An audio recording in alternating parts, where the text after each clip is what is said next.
Good evening, ladies and gentlemen. Good morning. Hope you're well. I know leo ninakaa different but karibu sana kwa hii show. Welcome to this great conversation that we are about to have. I hope this finds you well. Where are you tuning in from? Nijuze tu hapo kwa comment section. Where is this finding you? Watu wa USA karibuni, watu wa London vipi, watu wa UK kwa jumla karibuni sana, watu wote ambao wananitazama, wase ambao wako India karibuni, wase ambao wako Malaysia, wase wote ambao wananitazama wakiwa maeneo mbali mbali na Kenya, karibuni sana. Those watching me from far from home, karibuni. This is your show. Welcome very much. It's now time that we normally have that discussion, all right? And today it's a hot one. Today is a heated one. We are talking about what the lawyers have decided to do. They are saying they are looking at some of the violations that the president has had or has made, and after they look at that, probably they are considering to file a motion to Parliament, of course, seeking his impeachment, because one of the reasons that you can be impeached is, of course, gross misconduct, of course, and also gross violation of our constitution. Now, that's one of the reasons that they are looking at some of the ways, or rather, some of the how that William Ruto has or probably has broken the law, and now they are seeking to impeach him. What do you make of it? What do you make of it? That's what we'll be discussing. Lakini zaidi ya yote, karibu sana kwa hii show. Nijuze tu unantazama ukiwa wapi. Karibu tu sana. Welcome to this great conversation we are about to have. Welcome, ladies and gentlemen. This is your show. This is your host, Jakes, the moderator, and we are about to have one good one. One good one. Do you think it's time we send William Ruto home? I'm telling you, it's becoming hot. Hii mwaka wa 2024 ni kama watu waliamua we don't want any more jokes. It's as though people decided, you know what? It's time. It's time that we stop all the jokes. We have seen Raila Odinga meeting with Jimmy Wanjigi. We have seen lawyers calling for protest. Actually, tomorrow, kesho maandamano ndio hiyo. Maandamano ya kesho, I don't know how it will be, lakini ndio hiyo imeitishwa na lawyers. Now, above all, they are now saying they are looking at the constitution so as to see ways in which the president has grossly violated the constitution so as to warrant his impeachment. Wadau, I'm telling you, 2024, watu hawataki jokes. The president began this conversation by saying, oh, you know, our courts are corrupt. Oh, you know, there is something bad with our courts. So what we do, we need to work, or we really need to do something about our courts. That's what he said. Kumbe, as much as he said that, imeleta mhemko a whole 2 weeks now, where people have been discussing this issue of courts and, of course, what it means to call judges corrupt, to call court processes and court officials to be corrupt. So that's what we'll be looking at in this show. But welcome, ladies and gentlemen. Now, this is part 2 of part 1 that we had yesterday. Sorry, we had some funny challenges, Jana, but finally we have been able to resolve them. And I hope you are able now to join in live. Karibu sana kwa hii show, kwa sababu hii show mmekuja kupenda, show ambao mmekuja kungojea. Inapotimu hii masaa, you normally find yourself tuned in and enjoy such programmings. Welcome. Let me know where this is finding you. Of course, before I play any clip, I already have friends joining me and panelists as well. But even before I bring them on board, allow me to do this. Allow me to give you what is informing this particular show. Of Kenya that has today established a legal team to review possible violations of the Constitution by President William Ruto in the wake of his sustained attacks against the judiciary and decisions of the law courts. LSK President Eric Theuri says the Law Society will mobilize support from all quarters, including religious leaders and the civil society, to force the president to respect the rule of law or face impeachment for gross violation of the Constitution. And as Chimtai Goin reports, President William Ruto, who was on a tour of Nyandarua County, sustained his attacks on law courts, saying judicial decisions to scuttle his agenda. Ahead of Friday's planned nationwide protest by lawyers, the Law Society of Kenya, LSK, has moved to establish whether President Ruto's attacks on decisions of law courts amounted to violation of the Constitution. The Constitution allows us to approach the High Court when there is a threat to violation of the Constitution to consider whether the current scenario raises enough threats of violation of the Constitution for us to move to court and seek a declaration that the President has violated the Constitution. As you are all aware, one of the reasons or one of the grounds for impeachment is violation of the Constitution. Theuri, who is eyeing the LSK representative to the Judicial Service Commission post in the upcoming elections, told the president that judicial authority was no longer under the direction of any persons. The rule of man died with the old Constitution, and that 14 years down the line we will not allow a rollback to those days when a president was autocratic and carried himself as if he is above the law. The LSK statement came even as President Ruto continues to accuse courts of law of frustrating his development agenda. Nimeambia pia kotini, hakuna vile tunaweza kusimamisha mpango kama hii ya housing. Mpango ambayo iko kwenye katiba, mpango ambayo iko kwenye manifesto, mpango ambayo imepitishiwa sheria. Itasimama namna gani ati kwa sababu mtu mmoja ameenda kotini? Kwa ile sites tuko nayo, vijana zaidi ya 1120 tayari wanafanya kazi, wakiwemo vijana 500 wa hapa Olkalao. Alafu mtu anasema nisimamishe hiyo mradi ati kwa sababu ya mambo yake ya kibinafsi. Hawa vijana 1120 nitapeleka wapi? We want to advise the president to dissuade him of this notion that he could be above the law, or that whatever he wishes or whatever he wants should then guide what decisions the judiciary should give, or what any other institution. He may get it in parliament, but he is not going to get it in the judiciary for as long as we are watching. Without offering proof, the president once again claimed that recent court decisions were influenced by corruption and bribery. Maendeleo ya Kenya imecheleweshwa siku mingi na watu wachache ambao wanafaidika na yale mambo yanaendelea saa hizi. Kuna watu hawajawahi kulala njaa siku moja. Kuna mtu ako na kazi, bibi yake ako na kazi, watoto wake wako na kazi. Alafu kwa sababu All right, ladies and gentlemen, that is what we'll be discussing tonight. What do you think? The lawyers now are moving to court to establish if the president has grossly violated the Constitution, and if he's found culpable of violating any part of the Constitution, he stands the ultimate penalty of being impeached. I'm telling you, we were just here talking the other day, but kumbe, there are so many ways of killing a rat. That's what someone said some years back. And it's now interesting that the lawyers who maybe were being intimidated, were being threatened, now are coming out swinging, saying, you know what, we are going to look at the Constitution. What could be one of the things you have violated? And what you have violated, that will be the reason we take to the courts. And if the courts find merit in our submissions, I'm telling you, that is how someone can lose a seat. Well, all right. With me, I have Alex Media with me, together with Mr. G, and many of us still joining. Asante sana. Kujiunga nasi si ngumu. There is a link ambayo inakuja hapo kwa comment section. Wewe unaona vipi? Is it time we impeach the president? That's what LSK are seeking to do. tomorrow wameitisha maandamano, will you participate?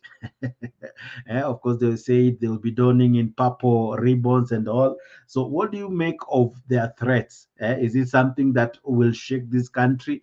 Are these people ready? Are they serious to impeach the president?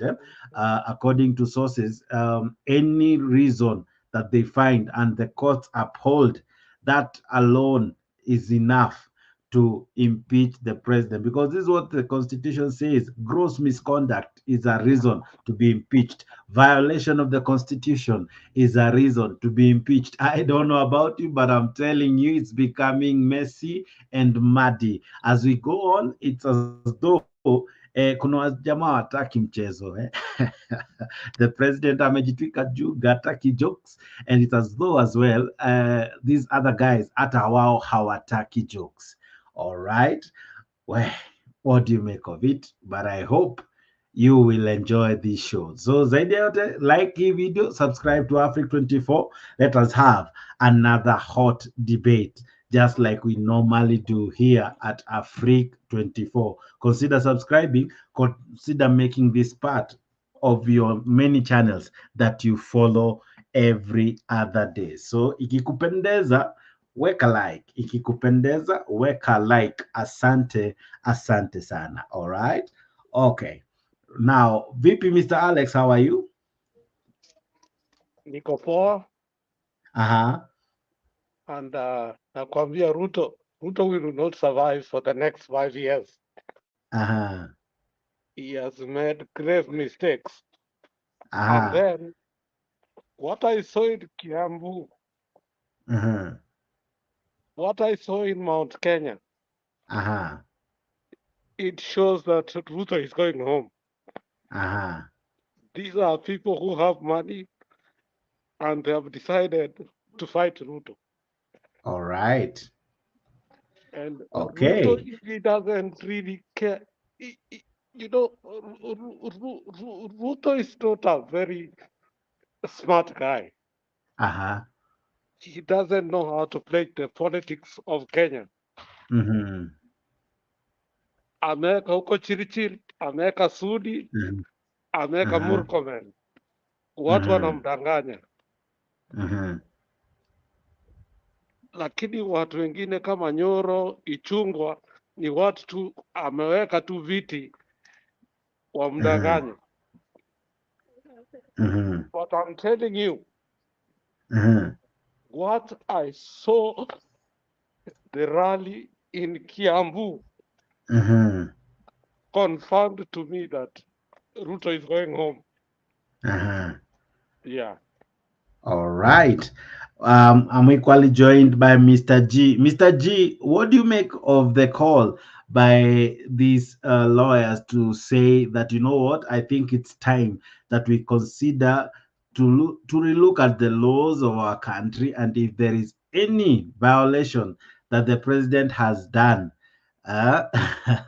he risks being impeached. What do you make of such a sentiment from the lawyers, even as threats come from the president? Now then, they're equally issuing another form of threat, an impeachment threat. Who do you think will blink first? Thank you, Mr. J. Greetings to my friend Alex. It's a long time sijamuona. I'm happy to see him. Namsalimia sana. Okay, my take, I will agree with Alex 100% on what he has said. But now the question is, are we really ready? Because he's talking, the guy is talking about impeachment. Is it? Yeah, they're talking about impeachment. But now, the guy amenunua the whole parliament. Just few people from ODM and some wiper ndo wamebaki. How shall we impeach this guy? You know, that's the question now. Tutamimpeach vipi because amenunua watu wote kwa parliament. No, Mr. G, let me tell you something. All these people have come back. If you looked at the rally in Kiambu, it was one of the most best rally that we have had after the elections. If you look, Kioni the way he spoke, if you look Martha Karua the way he spoke, if you look all these people how they spoke yesterday,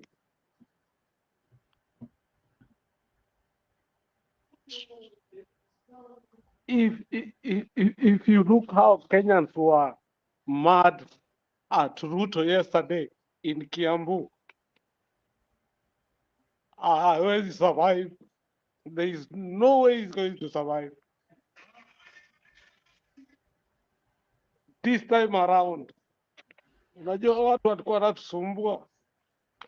wanatusumbua, si watu wa pwani, si wa Kisii, si Wajaluo, ni Wakikuyu. Lakini uliona vile Wakikuyu wanaenda kwa hiyo meeting, vile Wakikuyu wanaenda hiyo meeting. Niliwaona. They have decided they are going to join Kenyans. Exactly. That's why I'm saying that I agree with you 100%. Shida ni kuwa under parliament kwa sababu issue inaanzia kwa impeachment and impeachment inaanzia kwa parliament. Now that is where my worries is kwa sababu in parliament almost yote amenunua. You see? So that is where the worries is, but outside parliament wananchi wa chini wote wamekataa mtu, kila mtu wamemkataa, kila kona wamemkataa. Ukiangalia parliament saa hii uliona vitu zilifanyika Kisii. Yeah. Uliona vitu zilifanyika Kisii mpaka bunduki zikapigwa. Yeah, niliona ya Osoro. Yeah, kwa sababu Wakisii wamekataa. Unajua kitu, sikuwa wanajua Wakisii wanaweza kataa vitu kama hii ujinga yote, lakini Wakisii wamekataa. Now, kidogo to Alex, I'll be coming to you. Ladies and gentlemen, we have Alex with us today. Bear with him. But he's strong. We really encourage him to be strong for this show. He has had some funny challenge with his health, but we are praying for him to be strong. He is doing so well, as you can see, and we are grateful. All right. I don't know if you can hear me now. Yeah, so I'm saying sauti. All right. So we have. You're speaking so softly. All right. Just one moment. I'm about to give you more updates on several things. But what do you make? Wewe mahali umeketi, do you see a possibility of impeaching the president? Is it that simple?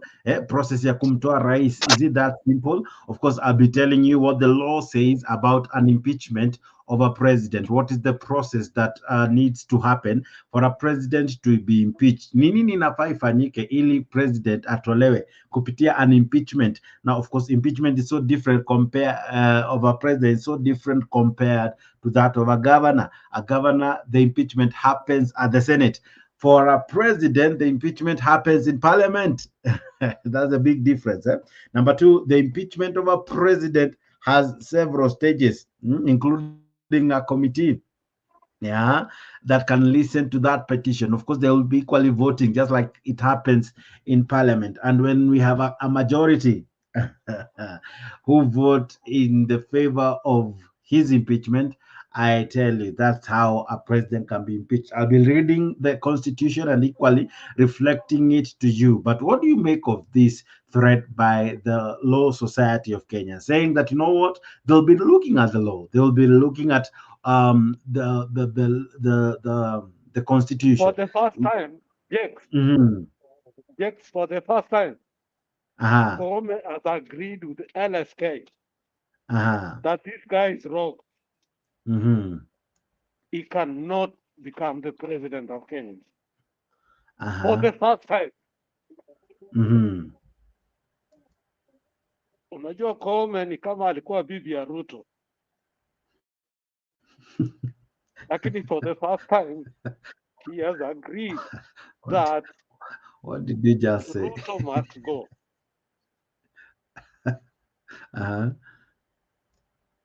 you know, the judiciary now is having a war with the executive. Sijui kama umeona hiyo kitu. Yeah, we have been looking at that for quite some time now. And then ukiangalia vizuri vita zinaendelea kutoka Kakamega, Trans Nzoia, Mombasa, Nairobi, zote zina target Ruto. Ruto is not going to survive. I'm telling you for a fact. All right. Bwana G, will Ruto survive? Mr. G? Mr. G, are you there? Yeah, I'm there. Ruto cannot survive. You know, the worries that I have is only on parliament, but with all other guys, the whole country haitaki umutu. The whole country haimtaki. My worry is only on the MPs. MPs ndo wananipatia joto something inaitwanga jile joto wote kwa moto kwa mwili na nipatia joto wote something nimesahau Kiswahili pia, but there's a clip nimekutumia. Just look at the body language ya huyu mtu, just look at the body language ya Ruto. There's a clip nimekutumia kama unaweza play, alafu angalia the body language. Jamaa pia anajua kwa mambo haendi sawa na yeye, yani ameshaona kabisa things are not working. Ukimwangalia utaona ni mtu ambaye ameshindwa afanye nini. Ni kama ako kwa total darkness. Yeah. All right, I'll be looking at that clip just now. But ladies and gentlemen, do you know the process of removing a president? The LSK has said that they'll be moving to court. Now, I don't know what the courts can do because the court cannot push parliament to do. The court cannot dictate parliament, just like the parliament cannot dictate the courts. I don't know if there is any preserve in the law that says that, you know what, you can go to court and have a president impeached. I'm yet to find that in the law. Maybe it's there. I'm not sure. I don't want to behave as though I'm an expert. Let me tell you. Yes. Jax, let me tell you. If there is anybody that will be removed as a president in Kenya, it's William Samoei Ruto, because he has done everything that is supposed to be removed. Ukiangalia Raila, the meeting that they had yesterday, did you see the meeting they had yesterday? That meeting was one of the best meetings. That was one of the best meetings that we have ever had as an opposition.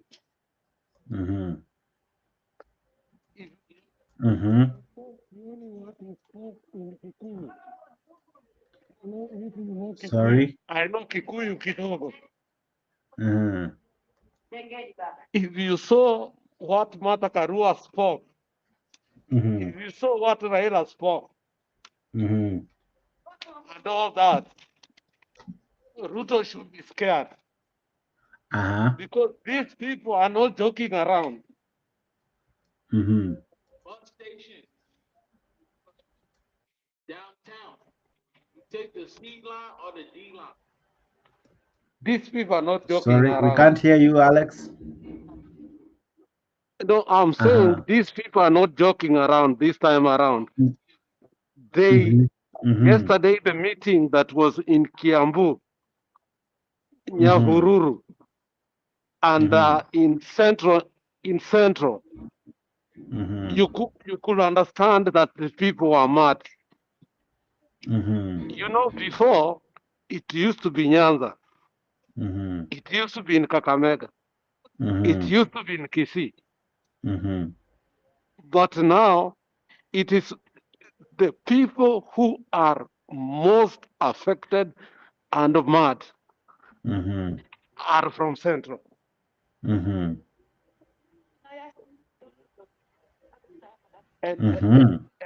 these are people who have money. These are people who have money.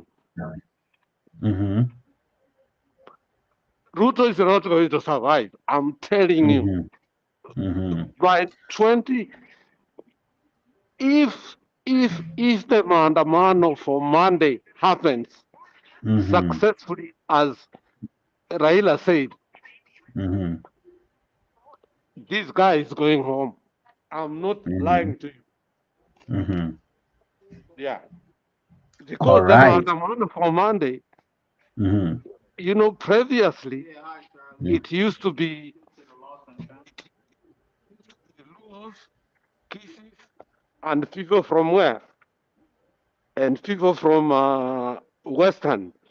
But this time, the people from Central are involved. And you can imagine how it's going to be. It's going to be big. It's going to be big. These people cannot beat up the maandamano inakuja. And then you know the problem is this. People from Bomet, people from Kericho, people from Nandi are equally mad at these people. Previously, they used to support him, but this time they are not supporting him. Yes. All right. Now, if you're just joining us and you're asking what in the world are we discussing, listen to this, ladies and gentlemen. This is what is informing our discussion. Society of Kenya that has today established a legal team to review possible violations of the Constitution by President William Ruto in the wake of his sustained attacks against the judiciary and decisions of the law courts. LSK President Eric Theuri says the Law Society will mobilize support from all quarters, including religious leaders and the civil society, to force the president to respect the rule of law or face impeachment for gross violation of the Constitution. And as Chemtai Goen reports, President William Ruto, who was on a tour of Nyandarua County, sustained his attacks on law courts, saying judicial decisions to scuttle his agenda. Ahead of Friday's planned nationwide protest by lawyers, the Law Society of Kenya, LSK, has moved to establish whether President Ruto's attacks on decisions of law courts amounted to violation of the Constitution. The Constitution allows us to approach the High Court when there is a threat to violation of the Constitution to consider whether the current scenario raises enough threats of violation of the Constitution for us to move to court and seek a declaration that the President has violated the Constitution. As you are all aware, one of the reasons or one of the grounds for impeachment is violation of the Constitution. Theuri, who is eyeing the LSK representative to the Judicial Service Commission post in the upcoming elections, told the president that judicial authority was no longer under the direction of any persons. The rule of man died with the old Constitution, and that 14 years down the line we will not allow a rollback to those days when a president was autocratic and carried himself as if he is above the law. The LSK statement came even as President Ruto continues to accuse courts of law of frustrating his development agenda. Nimeambia pia kotini, hakuna vile tunaweza kusimamisha mpango kama hii ya housing. Mpango ambayo iko kwenye katiba, mpango ambayo iko kwenye manifesto, mpango ambayo imepitishiwa sheria. Itasimama namna gani ati kwa sababu mtu mmoja ameenda kotini? Kwa ile sites tuko nayo, vijana zaidi ya 1120 tayari wanafanya kazi, wakiwemo vijana 500 wa hapa Olkalao. Alafu mtu anasema nisimamishe hiyo mradi ati kwa sababu ya mambo yake ya kibinafsi. Hawa vijana 1120 nitapeleka wapi? We want to advise the president to dissuade him of this notion that he could be above the law or that whatever he wishes or whatever he wants should then guide what decisions the judiciary should give, or what any other institution. He may get it in parliament, but he is not going to get it in the judiciary for as long as we are watching. Without offering proof, the president once again claimed that recent court decisions were influenced by corruption and bribery. Maendeleo ya Kenya imecheleweshwa siku mingi na watu wachache ambao wanafaidika na yale mambo yanaendelea saa hizi. Kuna watu hawajawahi kulala njaa siku moja. Kuna mtu ako na kazi, bibi yake ako na kazi, watoto wake wako na kazi. Alafu kwa sababu ako na pesa, anaenda kununua wakili, anaenda kuhongana kotini, ati vijana hawa wasipate kazi, waendelee kuwa watumwa wao. Na mimi nimekataa hiyo maneno. LSK has planned peaceful protest Friday in defense of the rule of law, with lawyers required to don purple ribbons and converge the Supreme Court before marching to the office of the President, Parliament buildings, and conclude at the Supreme Court of Kenya. Advocates will come out, will affirm their oath and their readiness to defend the Constitution and the rule of law. President Ruto, who is still on a development tour of central Kenya, maintains corruption is rife in the judiciary, which he has vowed to fight on. Chemutai Goin, Citizen TV.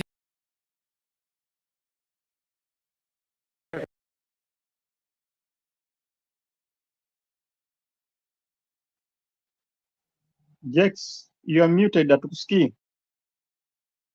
Hatukusikii, Jex. Sorry for that. Sorry for that. When you look at what the LSK are saying, that you know what the president might or has violated the constitution in a way or another. What do you think? Do you see this like a rebuttal to his call to have people who are going to court investigated and all? Is it a rebuttal? Okay. Let me tell you just one thing. You cannot fight the LSK. There is no way you can fight the LSK. LSK is a supreme institution. Okay. The other thing that Ruto has done is sahi wamekosana na Koome. Because Koome amekuja kugundua huyu jamaa ni mkabila, ni mkabila na ni mjinga. Okay, the third thing is his own economic advisor, who is David Ndii, is contrary to him. His own finance minister is contrary to him. Yeah. So this government is very confused.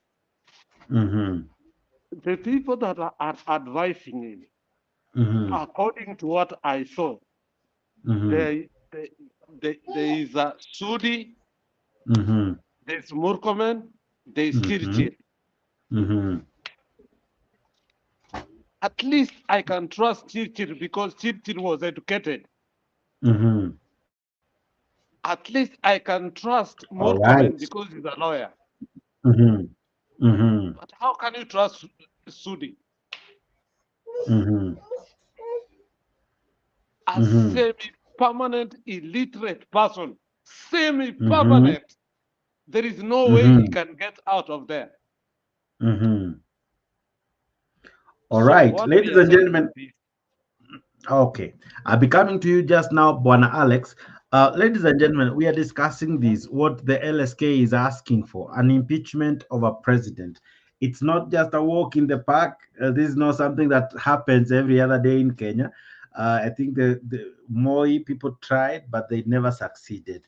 No other president has endured such humiliation, if I may use that word carefully. Hold on. Let me tell you one thing. Just hold on. Let me tell you one thing.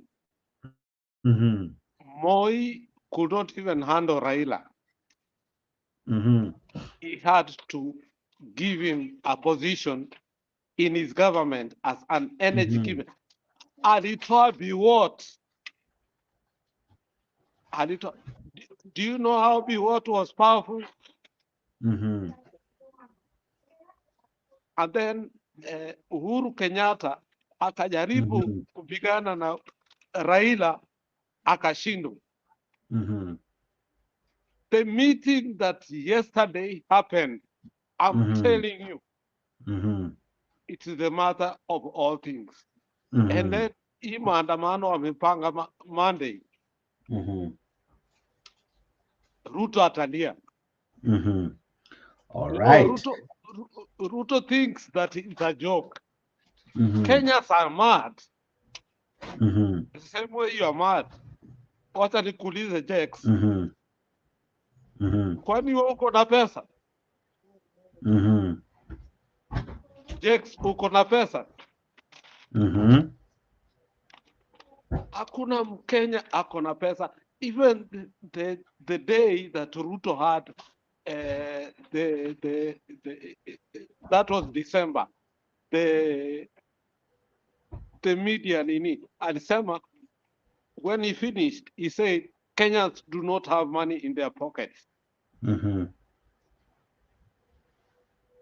When people don't have money in their pockets, they don't care, even if they die. I'm telling you, people are going to come out kwa hii maandamano, even if they die, they don't care. All right. Yeah. Now, ladies and gentlemen, let us listen in to what it means to impeach a president. A petition to collect 10 million signatures by next week to remove President William Ruto from power, quoting Article 1, Clause 1 and 2 of the Constitution.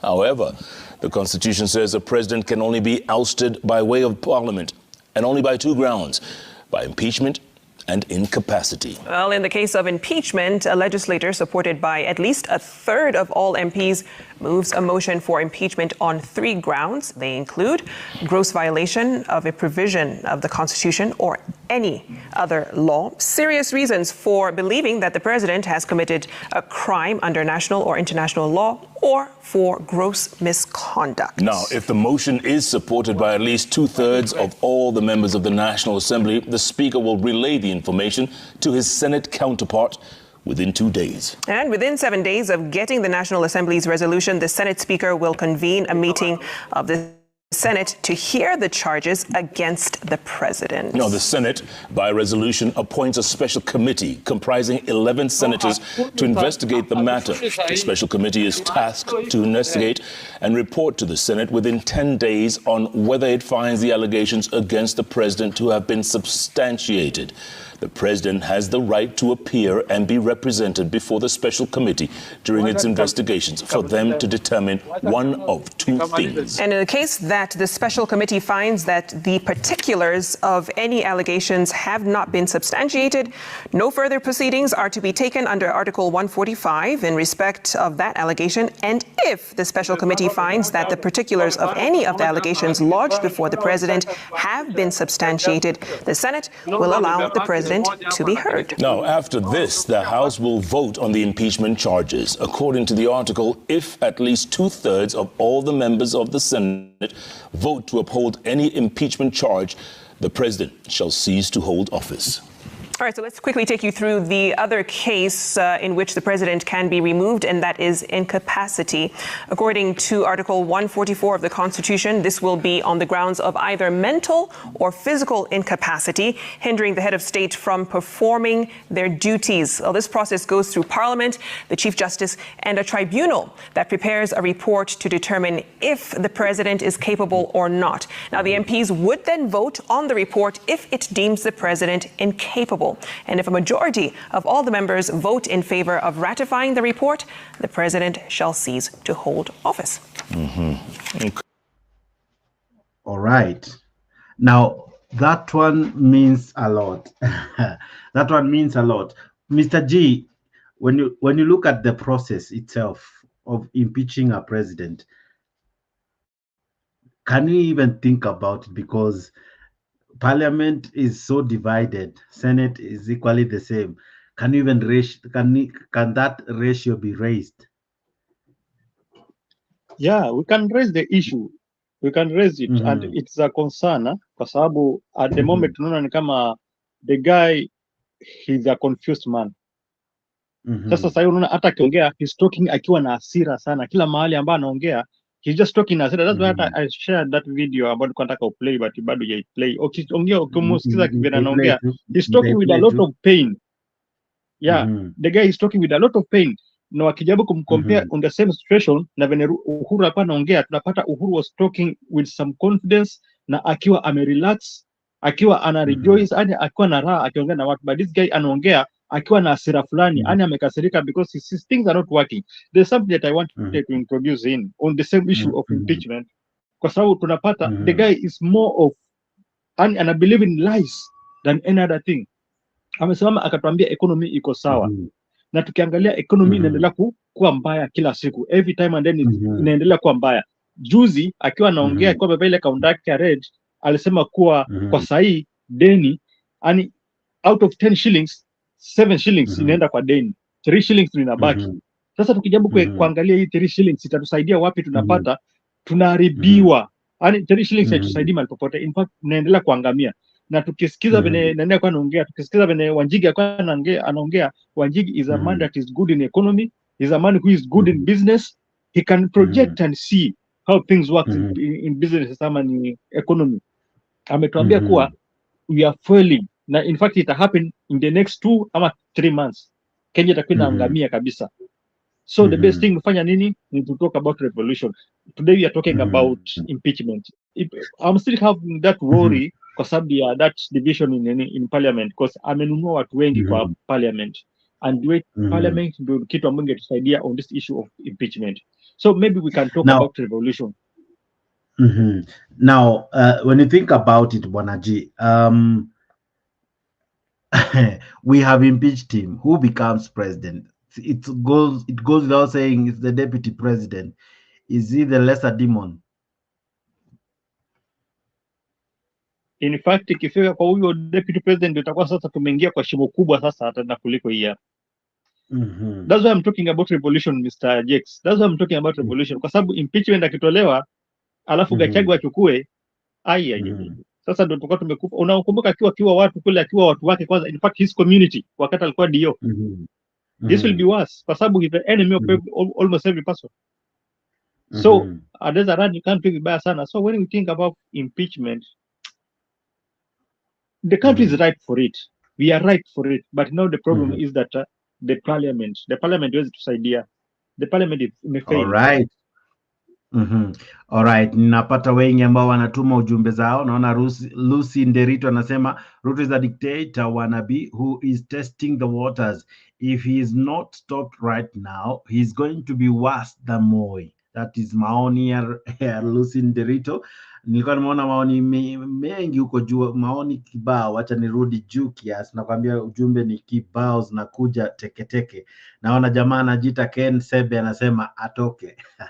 Simple and short, atoke. All right. Bygones Festus anasema you lack sawa. Maoni ya Festus Viego. Sio sisi tumesema impeachment, we are just playing what happens today. This show normally is informed by matukio ya kila siku. All right. Namuona Boss Lady anasema aje, Martha Koome ndio walimweka kwa State House. God is confusing them na bado. All right. Fred Omondi anasema ni muhimu angolewe mapema, tafadhali mnipe hiyo kiti. Bwana Fred anataka kupewa hicho kiti. Richman anasema thanks for this. All right. Thank you so much as well. Namuona Richman anasema wow. Okay. Boss Lady pia amesema aje ya kwamba Ruto na serikali yake wanajiangamiza wenyewe. What do you think? What do you make of the sentiments by LSK that, you know what, it's time. It's time we impeach the president. Well, how easy that is, I don't know. How possible that is, I don't know. What you're seeing on your screen is one of the requirements. You need MPs to support that motion, at least 2/3. Sorry, at least a third. At least a third to move that motion. Well, all right. Interesting conversation. I don't know how, but hii inakaa kuwa ngumu. There are things we can say it's possible, but I think this one seems difficult. I don't know. But I'm joined equally by Captain. I'm with Alex Media. I'm equally with Bwana Mr. G. Mr. Alex, how are you? Sorry, Mr. Captain, habari ya leo? Mzuri sana, habari ya leo? Niko fine, thank you. Natumai uko mzima. Uko salama? Naona unaingia show unapoteza, unaleta show unapotea. What's happening? So Jex, wacha nikwambie kitu kimoja. Yeah. Kama Alex anaongea. Kitu Ruto amefanya mbaya. Ruto angesurvive, lakini amewakosea Wakalenjin.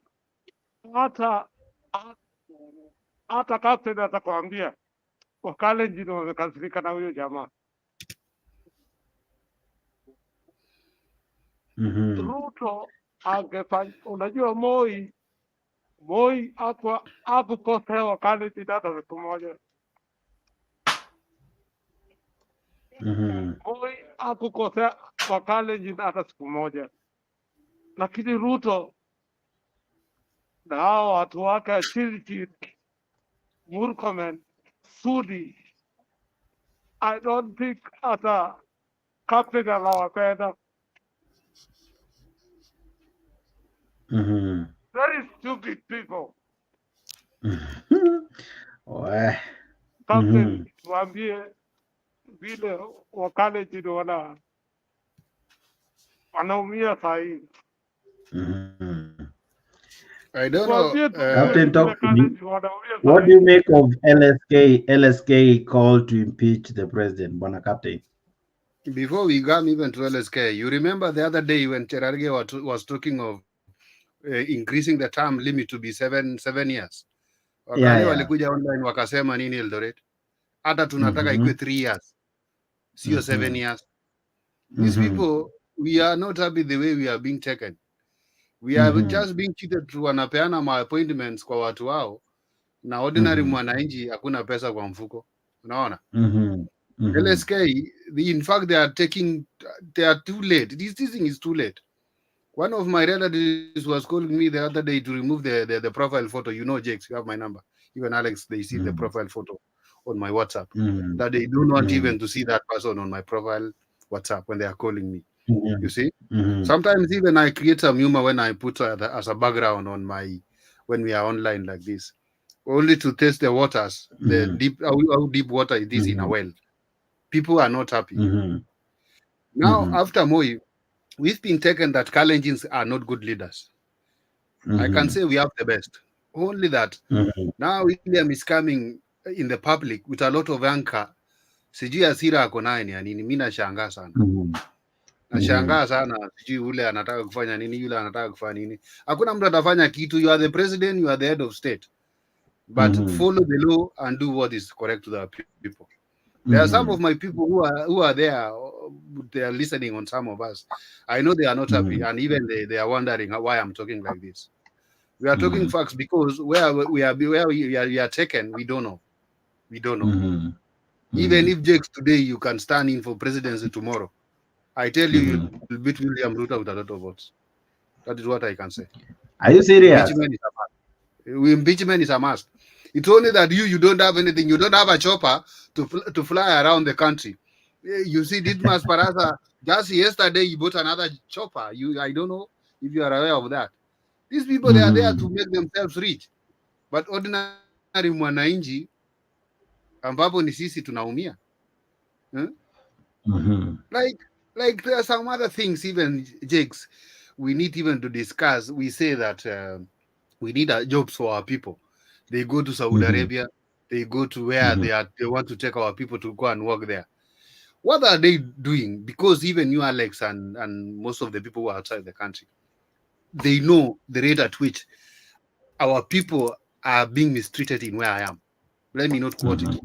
But the president is not coming in to stop the deportation of our people, to stop the arrestment of our people. They are being arrested, tortured in police camps, and later on they are deported back home. And they came here to look for work. Which kind of leadership is that? Because even we have tried even using all kinds of platforms to complain, even Kenya News, whatever, and they are just mumming. I don't know. It's like when it comes to our people being deported, they are sick. Their mouths are very sick. Even they can bite their tongues.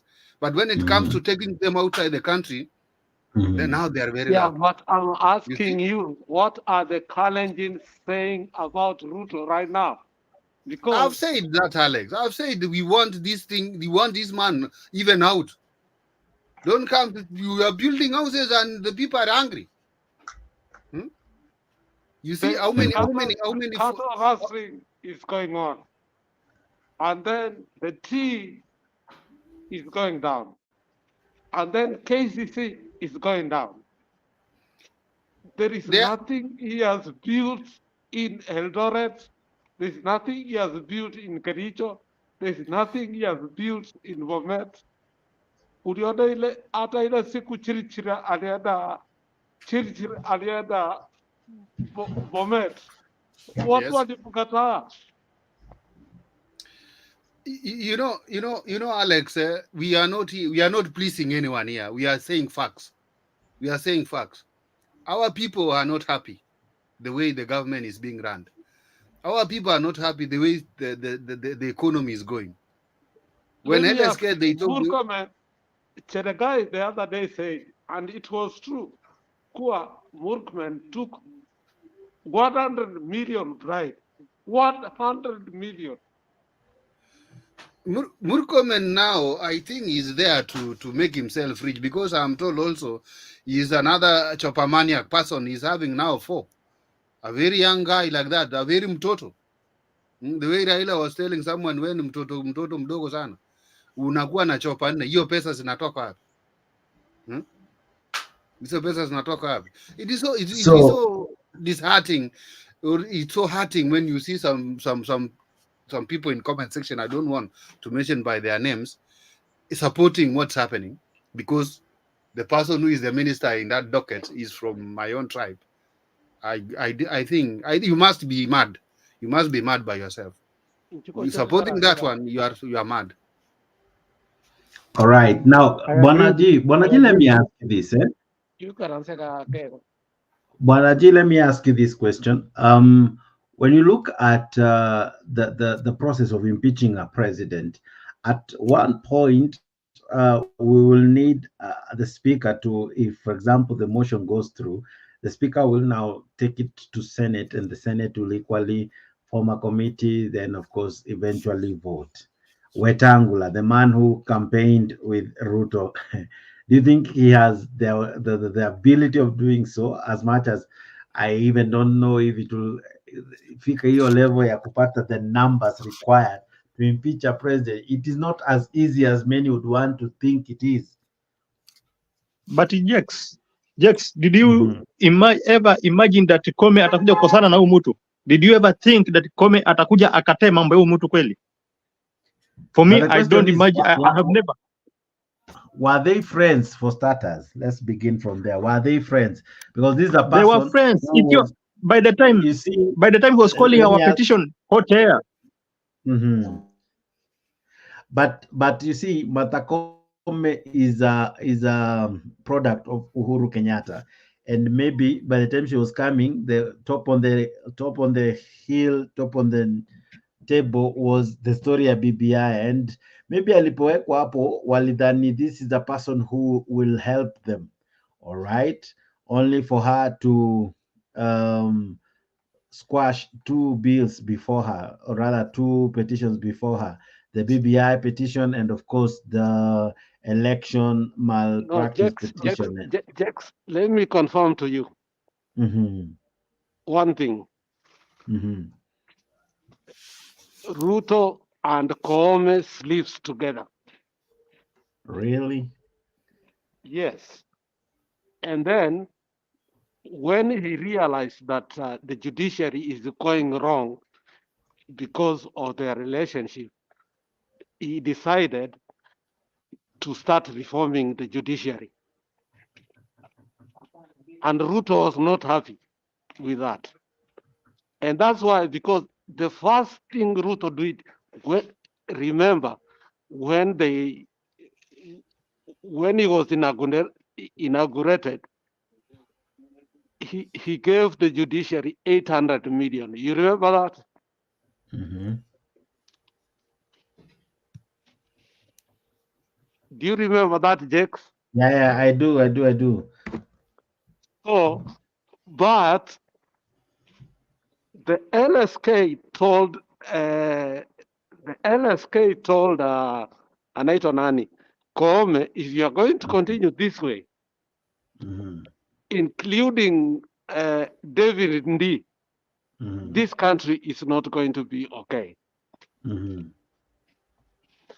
So Koome has started cooperating with Kenyans. Yeah, so, and that's why even yesterday meeting, Raila mentioned Koome. Yeah, and we are not, Koome has decided he's not going to work with Ruto anymore. Yeah, and I'm telling you, Ruto is not going to survive in the next 2 years. He's not going to survive, no matter what. All right. Now, Because hata watu wao wamemkataa. Watu wao wamemkataa. If you look at their leaders, like Cheregai, when Cheregai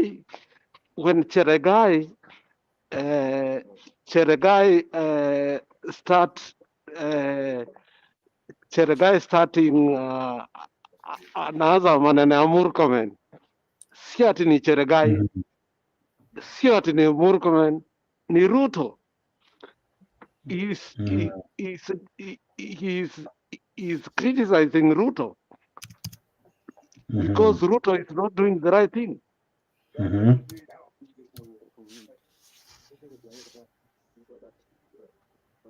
Okay. All right. Just one moment. I think. All right. Now, let me. Captain, I think ulikuwa unajaribu kulogin twice, that's why imehang kidogo. But Mr. G, I had asked you a question. What do you think? Okay, my thinking kuwa, okay, as much as parliament imekuwa bias na imelalia upande huyu mtu, what I was trying to say ni kuwa they can still change. You see, kwa sababu every time the guy stand up and make mistakes, every time anasimama and make mistakes, so even the parliament can decide. No, akasema no, we cannot work with this guy. Now impeachment the through. You know, that's why I gave you the example of Koome. Nikikuuliza kuwa who imagine that Koome pia anaweza fanya kazi against Ruto. No one imagine. Right. So as much as we are thinking of impeachment and the parliament, exactly, parliament can also decide and say wacha tusimame na wananchi wa chini. Look at somebody like nani, huyu mnakuwa governor wa, was it Kitui ama wapi? There's a guy ambaye alikuwa mtu wa Azimio, but on the last moment akajam ship akaenda kwa UDA. Na the same governor alikuwa anataka kusimama kama senator. That guy anaitwa sije somebody Kibwana ama nini, nimesahau hiyo jina yake kidogo. This guy, yeah, I think he's a professor ama a lawyer also. The guy sahi anasema Ruto ana mess. Ruto is going on a wrong way. Alafu unapata kuna watu wanasupport. That's why I agree with the captain akisema kuwa I think maybe you are abnormal to support this guy. Because ukweli ni kuwa the guy is leading this country to kwa shimo. He's not giving us what we expected. In fact, he lied and tumeshagundua ni muongo ambaye hata hajielewi. Sasa hiyo hasira yote kwa sababu ya uongo. Ameshindwa atadanganya nini? Sasa that's why hasira zimejaa. Lakini on the issue of impeachment, I'm sure the parliament can decide and say no. This guy ametufikisha mahali pabaya. Because I listened to Wanjigi juzi. Akiwa anatuambia kwa in the next 3 months the country itakuwa mahali pabaya sana. Just imagine wewe umeka pesa yako kwa bank alafu unakatwa 30% ya pesa yako bila kujua. Umeka 10,000 unapata huko na 7,000. Hapo ndo bale ambapo tunaelekea. Ukisikiza what Wanjigi was saying, because he was comparing our economy and how Ghana is. Ghana tayari watu wanakatwa pesa. In fact, wanakata 35,000, 35%, not 35,000. Wanakata 35% by the government. Na the government ilikuwa inawadanganya ikwambia kwa we are doing this na haitawa affect. Somebody akuja kukata 35% without knowing. Hiyo kitu itakwenda ku affect kweli. And that's where we are heading. Kama tuweze toa mtu. Now, Lawi Koril, asante sana kwa kujiunga nasi. I'm sure, ladies and gentlemen, Rally Koril is not a familiar, a strange face. He is a familiar sight to see. He has been trending on TikTok, and he's a guy who has made news headlines not once, but too many times. Now, Lawi Barrialeo, hope you're well. And before I even bring in you, let me ask you this. Do you support impeachment of President William Ruto? Is it even an idea that can be performed by you? Mina support kabisa, hata kama mapinduzi inaweza tokea tena ipinduliwe, mina support kabisa. Huyu mtu si mtu mzuri kabisa. Nimesema tangu zamani. Na nilisema kabla hata hajapewa hii kiti, nikasema Uhuru alipima yeye na akachua yeye si kiongozi, ni muindaji, ni mwizi. Wakati wa Uhuru alitumia wakati kupora kila mahali. Kenya mahali tunaelekea saa hii, ama shida ambayo ilitokea yeye alisababisha. Alitumia wakati wa ile raundi ya kwanza, kama kabla Uhuru hajaelewa, yeye akapora nchi. Alikuwa anatumia ile CS ama ministers wake kupora. Kupora. Na yeye si mtu mwenye anajali maisha ya mtu mwenye unaona anaongea hadharani, anasema niko na kisu, na kisu si ya kukata mboga, na anasema hivyo, na amewahi kuwa suspect kwa uaji. Sasa hiyo ni ujasiri aina gani bwana? Hiyo mtu ni kama shetani anaishi ndani yake. Ai wadau, kwani mnamtukiaje huyu jamaa? Huyu rais mnamtukiaje bana we? Lakini yes bwana Captain. Because Lawi hails from my place. Lawi, swali langu kwamba nataka kuuliza, umesema sio mtu mzuri, lakini unajua sisi hatukuwa tunataka mtu mzuri, sisi tunataka kiongozi. Ukuwe mbaya lakini unajua kuongoza, it's our business that you lead our people. Wewe endelea kuwa mbaya lakini ongoza watu wetu kwa njia ile inafaa. Unaona?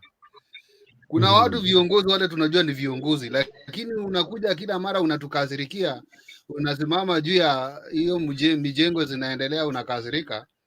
Hiyo sione kama ni wewe fanyia kazi wananchi bila hasira. Kila mara hasira. That is not being a leader. Kibaki ulikuwa unasikia Kibaki unajua amezoea kulazimisha. Yeye amezoea kulazimisha. Hiyo ni kitu ambayo niliona tangu wakati alikuwa MP. Ni mtu wa kulazimisha. Ile mtu mwenye anapiga kifua anasema tunaonana na wewe. Ndio hiyo sasa. That's why hiyo kusema sio mtu mzuri, hatuna haja na uzuri yake. He's not a leader anyway. Leadership yake ni kutumia kifua. That's what I can say.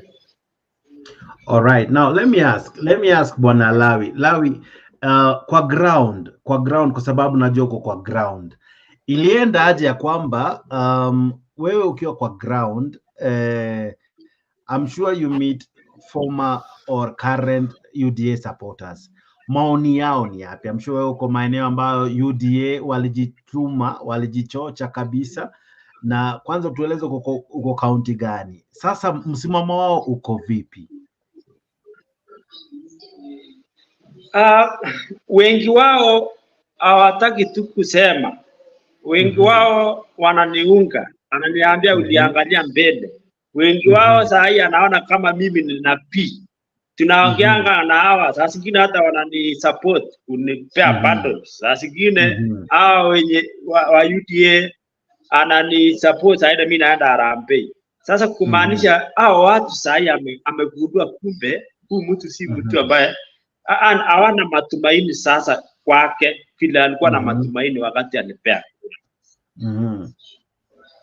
Alright, nakuja kwako tu saizi, ninaona nina mgeni na ni rafiki wa mbali, lakini karibu sana Bwana Guru. Natumai tutakuwa na show nzuri na wewe tu saizi, na najua pia utanisaidia kung'amua masuala kadha kadha ya kisiasa na pia ya kisheria, kwa sababu leo kuna kizungu mkuti. Watu wanadai kwamba wanaweza mbatua ama kumng'atua rais mamlakani kupitia impeachment. All right, so hiyo ndio tunazingatia. Now before nije kwako Bwana Guru, acha nije kwako Bwana Nyagaka. Nyagaka, this is your president we are talking about. What do you make of what the Law Society of Kenya is saying, that they want to look at the constitution, they want to look at the laws and find what in the law has William Ruto violated the president, and that alone, if he is found culpable, is ground for impeachment, given that gross violation of the constitution is grounds for impeachment. What do you make of such thinking by Law Society of Kenya? That's what you call cheap thinking.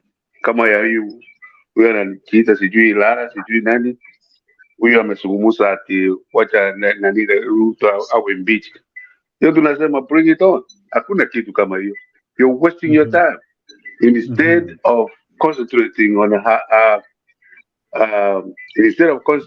ideas of what you will tell the Kenyans in 2027, instead of bringing ideas of how to reconstitute the IBC. They're wasting their time at the Watamfuta and Mutumbaya. Who said that you will find love in Ruto? You need to go find love somewhere else. Ati ni mtu mzuri ni mtu mbaya. Vile nilikuwa tunaambiana na kapteni siku ingine, yeye anaumiza kila Mkenya. Akiwa Mkalenjin, akiwa Mkisii kama mimi, akiwa Mkosi, akiwa anybody. They now the life is hard because the other guy said that huyu alikuwa anafanya Central Bank. Alisema that Kenyatta was propping up the dollar using the Kenyan shillings. Was getting loans that were from commercial banks that were very expensive. Now Jimmy Wanjigi the other day anasema tusilipe. Do you know the effects of the economy when you default on your loan? Kwa hivyo ngoja niseme ya kwamba wengi wetu tulisupport Ruto when he started. We'll support him in 2032. Hiyo tu. Ila kama huyo anasema ati Ruto ni mtu mbaya nini, go for it. We bring it on. Why you just come here to talk on JXTV on everywhere? We see you on the radio on the back of the cars talking about impeachment. Huyu ni mtu mbaya. You're wasting your time. Thank you, bring it on.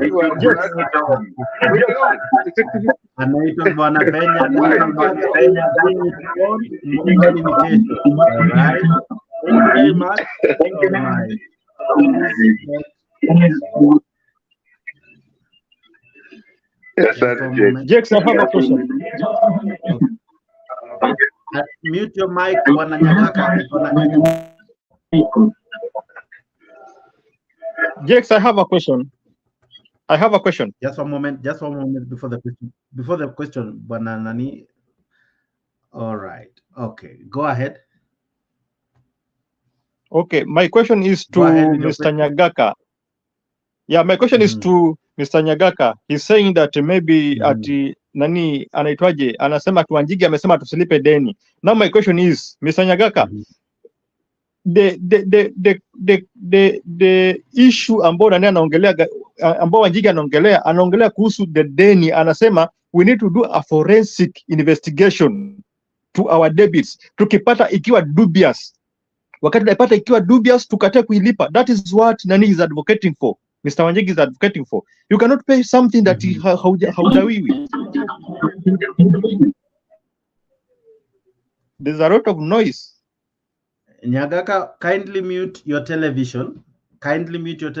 Inaleta kelele mbovu sana. Mute your television, baki tu na simu ama laptop, but mute the TV. Go ahead, Mr. G. Yeah, Mr. Wanjigi is talking about dubious debit. He's saying the government should do forensic investigation on this issue of debits. Na wakipata hii kitu ni dubious, hii debit ambayo tunalipa ni dubious, hatufai kulipa. Why should we pay for a dubious debit? He's calling them odious debts. Exactly. The word is exactly. odious. Exactly. All right. Just one moment. I'll be coming to you, and I'm sure Penyagaka is equally well armed with the response. Mr. Nguru, how are you? I hope you can hear me quite loud and clear. Diplomatic tour of the Middle East. Yes. Karibu sana. We have never met on a show, but I have been seeing you around. Yes. Now, LSK has issued a stern response to the president, saying, you know what, I think it's time we consider if the president has broken any law. If he has, we take him to court. Why? That alone is ground for impeachment. From where you sit, is this something that can even go far? You know, politics. Kwanza wacha nisalimie Penny kwa sababu what we told him before the elections is coming to pass in our eyes, and for the second time. I know he is very in my age or older or just slightly, I don't know, but I see we are not very much divided by age. So we are living the Moi era for the second time. And anybody who does not see it has chosen to close his eyes. Let me put it this way on the matter of impeachment. Political engineering is not always about winning. It is sometimes about the opportunity to express yourself. And if this matter is accepted in Parliament or in Senate, the MPs, many MPs, will have their voices heard loud and clear in Kenya and across the world what they think about their president. So whether he wins the vote that is not been impeached, the voices that will come from that those houses, the Senate and the Parliament, will be enough to set a pace and the tone locally and internationally. That's what I can say about this. Although I know for certain that he cannot be beaten. Nobody has ever been in Parliament because there is a lot of money that changes hands in our parliaments. However, even if it's about 10 MPs or 20 who will express the feeling of the public on the ground, it will be an opportunity for the local and international investors, a time for the public here and abroad to know what situation is obtaining in Kenya. Because all those issues that you hear being discussed in the public domain about violating the constitution, about ineptitude, about corruption, and all those matters will now be adjudicated within the framework of Parliament and the Senate, which will make it a stronger point rather than the kind of pronouncements that are made during the burial ceremonies. That's what I can say about the attempt, and it is a good one. Now, Yes. there's a story, the proverbial story of the mouse, the cat, and the bell, where the mouse wanted to hang a bell around the neck of the cat so that each time the cat comes over, or rather comes to prey on them, they will be able to hear the bell and run. Now, they all agreed, they praised that idea, calling it noble. But the big question dawned, who among the mice will hang the bell? Now, the question is, do we even have MPs who have the tenacity of bringing such a motion in Parliament? Yes, I think if you have followed the leader of the minority, I don't think it is beyond him to do that with the support of his party. And I have said it's not so much about winning the vote.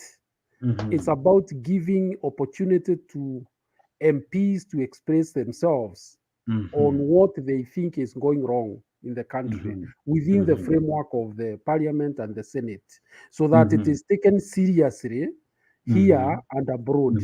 Yes. So that it can start setting pace of politics in Kenya. Yes. Now, I'll be coming back to you in just a minute, but let me come to Mr. G. Mr. Guru is saying that this, if it happens, even though maybe it might or might not sail through, but at least it will raise awareness globally. And the reputation that William Ruto has worked so hard to build, maybe it might be taint kiasi. What do you make of that submission by Mr. Guru? I agree with Mr. Guru, Mr. Ajax. What Guru has said, exactly that is what will happen. Because I said, when we started, I said that I still have some worries with our parliament, kwa sababu pesa imetembea pale sana na wengi wamenunuliwa. So when they bring in the issue of impeachment, inaweza kosa kupita, but tutakuwa na few ambao wata raise questions na watasimama na ukweli, watasimama na wananchi wa Kenya. But another thing ni kuwa still wakiraise that question, inaweza fika wakati pia the other MPs wakasema no, let us stand with the truth. Na wakisimama na ukweli, impeachment ita sail through. Ni wale tu wakora ambao wana believe in pesa ndio wanaweza tu kutuangusha, lakini wakiketu wakasema no, sasa tunaamua kufuata ukweli, impeachment inaweza kufanyika vizuri sana. So I agree with the sentiment ambao Nguru amesema. Let me what I want to say, Jake, what I'm trying to ask is there was something that was to be passed in Parliament long before, and I remember him saying, nataka kumuona huyo anaenda bunge kupinga.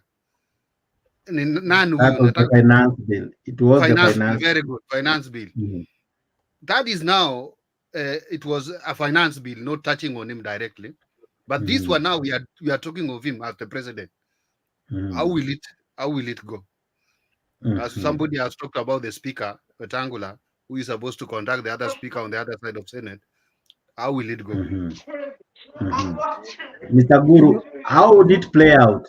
You know, this is not about whether the speaker accepts or not. You know, there are procedures in Parliament. I'll give you time, Nyagaka, just a moment. Allow Guru to finish. If you raise certain numbers,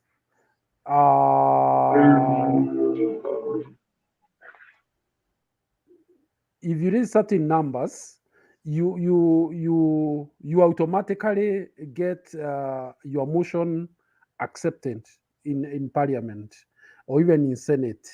So that is where the issue is. It can only be arrested at a point where enough numbers are not raised. Otherwise, if the numbers are raised, it finds its space in Parliament. All right. Mr. Nyagaka, you had a response? Yeah, let me start.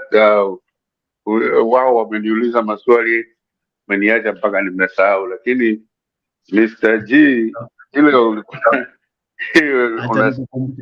swali ilikuwa kuhusu deni ambalo Jimmy Wanjigi anaongelea. Why is he saying that Kenya should not pay odious debts, and equally that impeachment question? Pole, I thought utakumbuka, but those were the questions. Sasa ngoja nikuambia kwamba hiyo swali ya madeni, Jimmy Wanjigi anajua nani alichukua hiyo madeni. Are they bogus? Are they not payable? Yes. But in international economics, kama ulipi.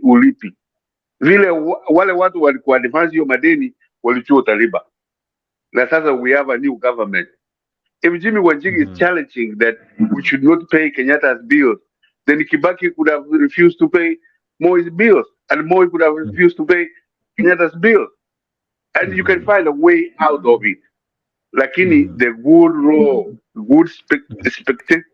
spectacular law is ya kwamba lazima ulipe alafu uendelee kubolo ile unataka. So Jimmy Wanjigi knows he's a billionaire. Wacha nimalize. He knows which one. It is not Ruto's bill that Wanjigi is attacking. He's attacking Kenyatta's madeni. So Mr. Mburu, vile nilikwambia, wacha nimalize.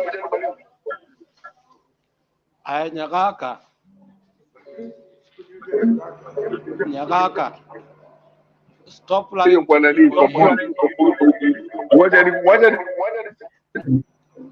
Nyagaka, one moment, please. Mute your Stop lying TV. to people. Stop lying to people. Let me tell you one thing. You are my uncle. You have a hatred for Raila. You have a hatred for Raila. And stop hatred for Raila. Let's love all our leaders. Hata Ruto mimi simchukii. Ni vitu wanafanya ambayo sipendi. Guru, tunachukia Ruto kweli ama ni vitu wanafanya ambayo hatusipendi? Utamchukia nini? Nyagaka, stop what you are doing. All right. You are older than all of us. Nyagaka, you are all of us. Stop hatred. Let's stop hatred of politics. Let's talk about our people. All right. Now, and Mr. the question Guru. is, before Mr. Guru comes in, Jex, Nyagaka should understand what we are talking about. We are saying Wanjigi ame request for forensic audit of that debit. Ikipatikana odious tusilipe. That is what Wanjigi is talking about. Sasa Nyagaka should understand what we are talking about. Sisi hatuongei kwa asilipe madeni. Madeni kama walikopa walipe. But he's talking about we investigate these debits, tukipata kweli ni odious tusilipe. And that is exactly what we need to do. Kaka ako kweli ama amepotea hata ni kama hata asikii. Kato. Je, wacha nikwambie nilikuja kwa hiyo show, kwa hiyo ya nani huyu Mburu. Mburu niliwaambia before 2022 elections, niliwaambia huyu Ruto atashinda na ameshinda. Sasa mnataka kwenda huko kwa parliament kuimpeach. Mbona hamkumshinda kwa ballot Mburu, alafu sasa mnaenda kwa parliament kumjukumu? Na tulimshinda akatuibia. Ni sawa hata tuseme kama alishinda na hakuiba. Na kaka, hiyo kitu iko kwa sheria, iko kwa katiba. Si ati watu wanaenda impeach for nothing. Is there in the constitution? No, I was answering Mburu directly. Let me answer you. Let me answer you, my uncle.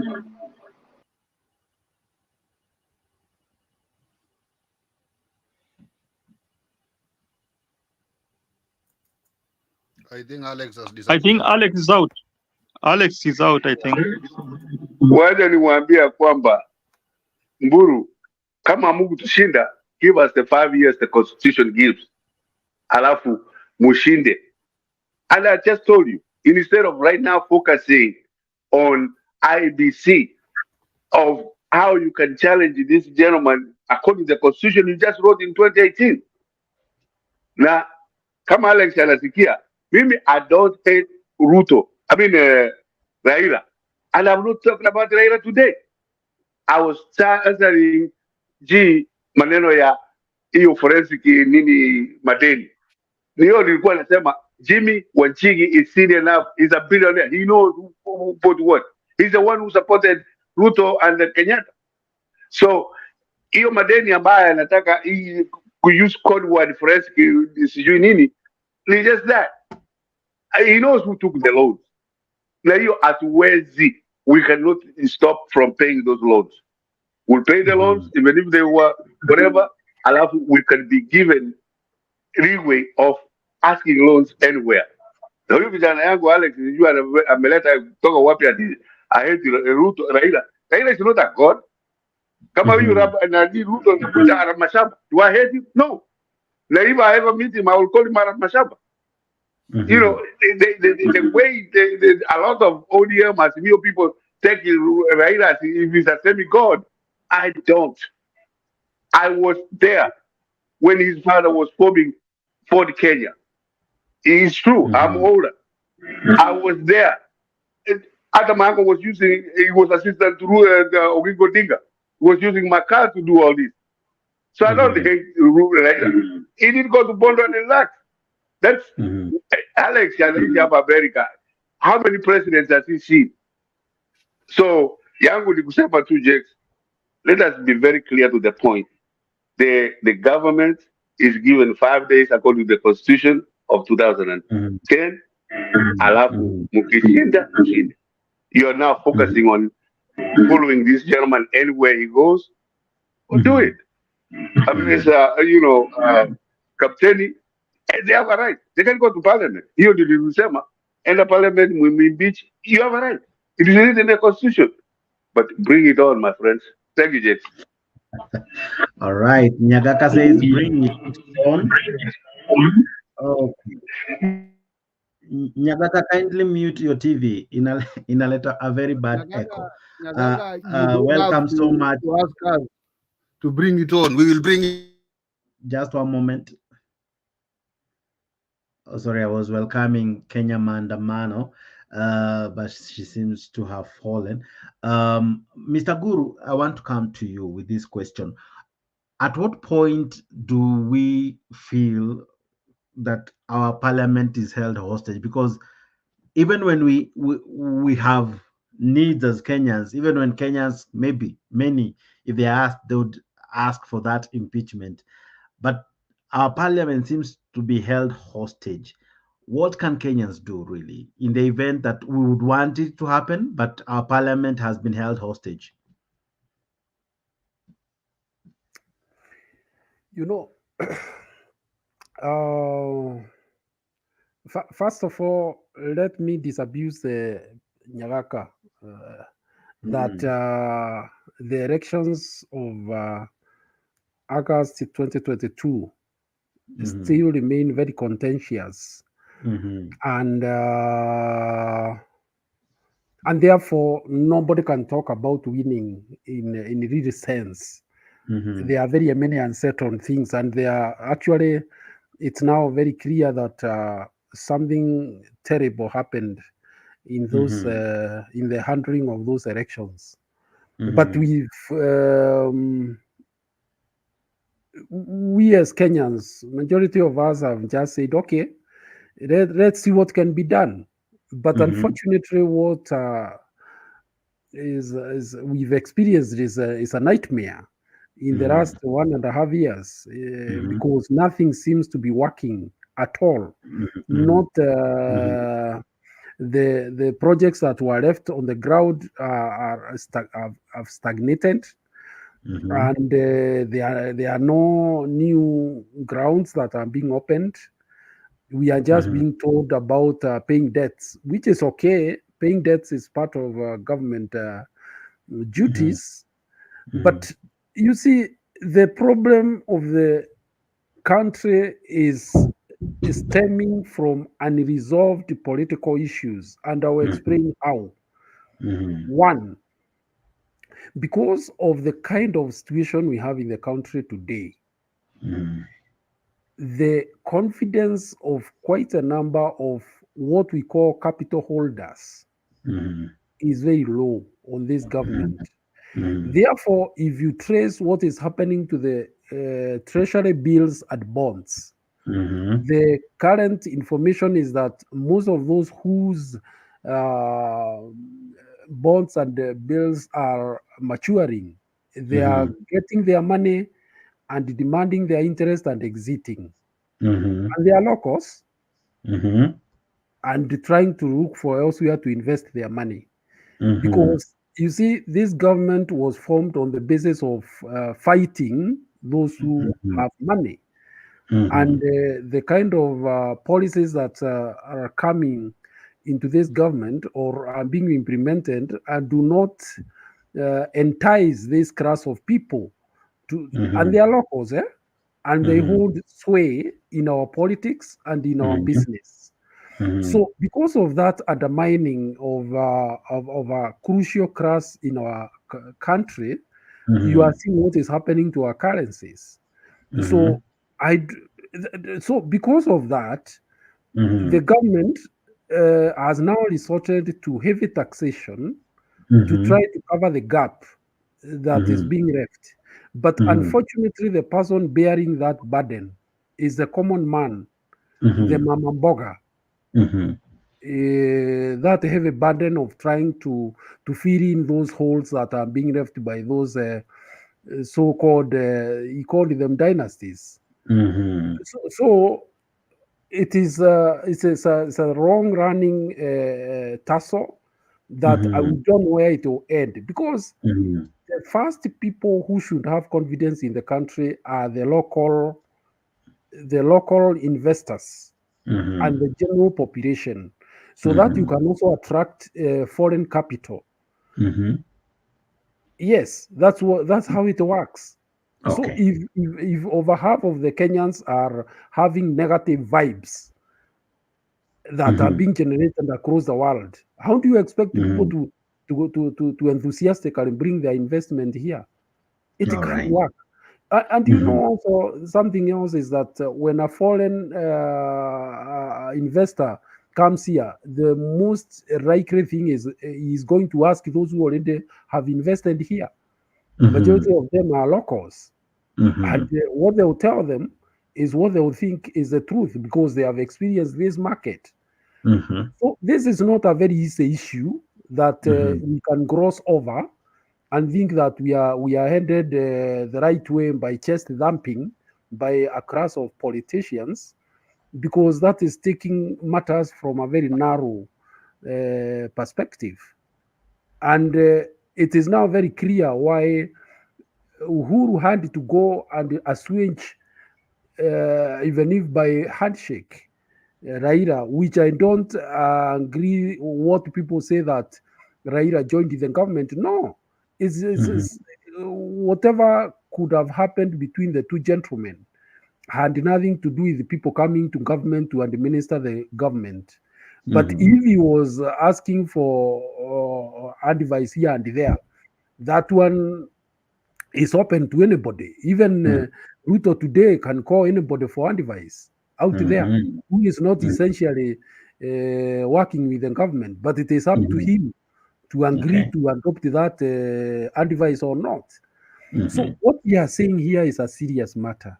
That first of all, the political environment is not good, because there is over half of the country that feels that things were not done right, and they have not rested. They may seem calm, but the negative vibes, and also the fact that there is a section of Kenyans who hold capital, who feel that they were not fairly treated and they are negatively targeted.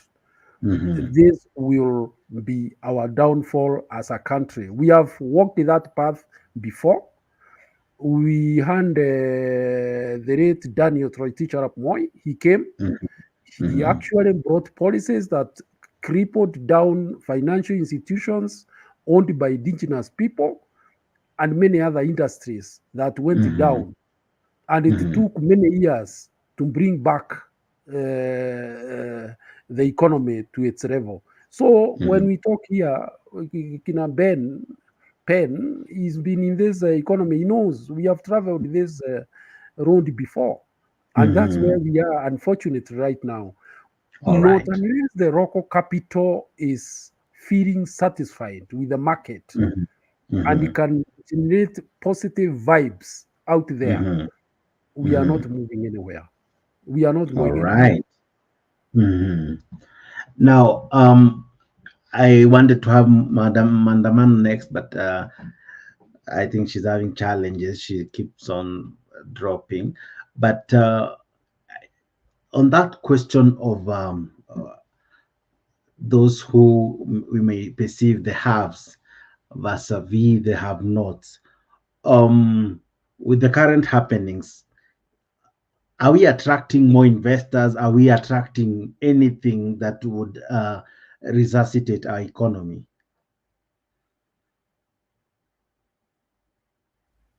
Where we would have had a company that has opened doors and employed people. I've not had it myself.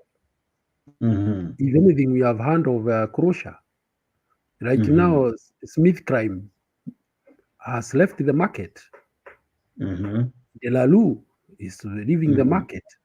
And you see, these are services that we need. We need medicine to be produced here. We need production of currency and other things here. Even those exams can be done here under certain arrangements on security. But we end up spending so much out there in terms of foreign forex, trying to do what we can get here. Why? Okay. Alex, you're back. But before I come to you, Mr. Captain, the impeachment motion will be informed by so many things. Do you see other people joining this call by LSK to impeach the president? Because Raila Odinga, the other side, talked of Mandamano. We saw it attracting so many people. What of impeachment? Do you see a likelihood that some people might join in and say, yeah, we agree with LSK, and they can even fund LSK and help move this motion? And what we see as though it's impossible, you never know, can turn out to be possible. What do you make of it? Mr. G told you the other time that this president has bought almost all the MPs. And they need, they need a two-dart first to reach the speaker. Then the speaker will form the Senate. And I think then proceedings will continue from there, which I think it cannot work. The only impeachment or the only what we can do with LSK, the people of Kenya, we do mandaman all over the country, the way they did in Sudan, and they removed the president. If you remember that those days, that's what I can only say. Yeah. Okay. Alex, what other options does Mwananchi have if Parliament cannot help? Let me tell you, Mr. Jakes,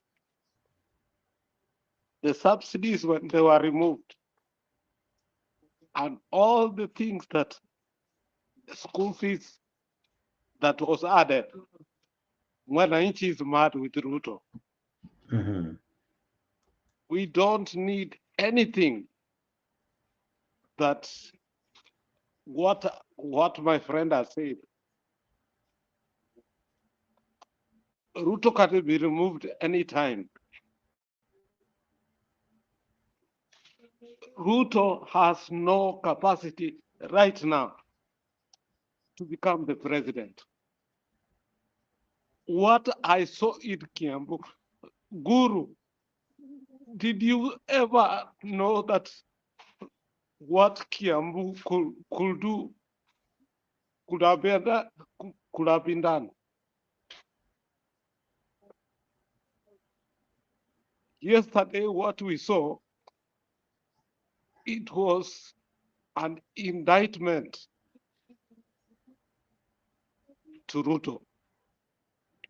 and he needs to listen to that. You know, the people who supported him most were the Kikuyus. But right now, did you listen what Kioni said in Kikuyu? Guru. Tell me what Guru said in Kikuyu.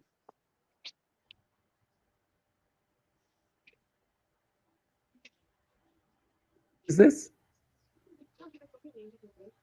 Guru, tell me what Kioni said in Kikuyu. When he has said so many things. I think he's referring to an old clip. And but the Kikuyu for the first time, hao ndio wanataka maandamano. Unajua before it was the Kisis and the Luos who wanted maandamano. Like, but right now, it's the Kikuyu who want maandamano.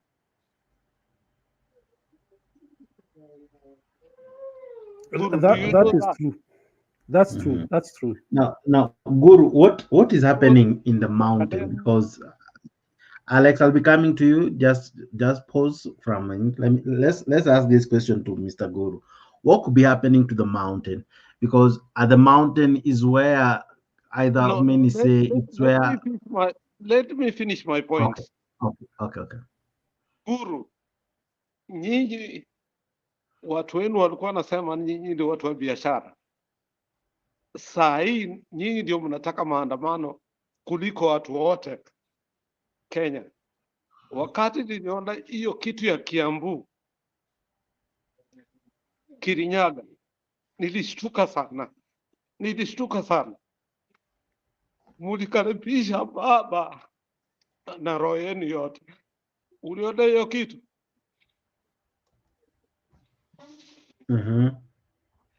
Wakati mlikaribisha baba, mkamwambia sisi tunataka maandamano on Monday. Si hata Wajaluo, si hata Wakisii.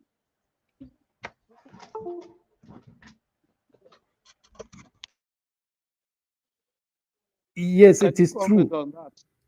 That one is true. And, you know, how you would put your hope on someone and even emotionally invest in someone. That's what the people of Mountain did. They actually emotionally invested and they thought they would get better deal than that which they got from the former president Uhuru. But it's turned out to be a nightmare for several reasons. Number one, the manner of imports, especially on merchandise. There is a formula that they had been given by Uhuru that when you bring consolidated container, you use weight, you pay per weight. But when this government came in, they insisted that the container, once it arrives, you open the container and pay per piece. So what has happened is that what was hidden profit for the merchandiser dissipated. So what you are going to find in downtown Nairobi are many shops that have closed down. And you can imagine where those youths have gone. Guru, let me ask you a question. Yes. What you predict on Monday will happen? Are the Kenyans coming or the Kikuyus will come out for the first time?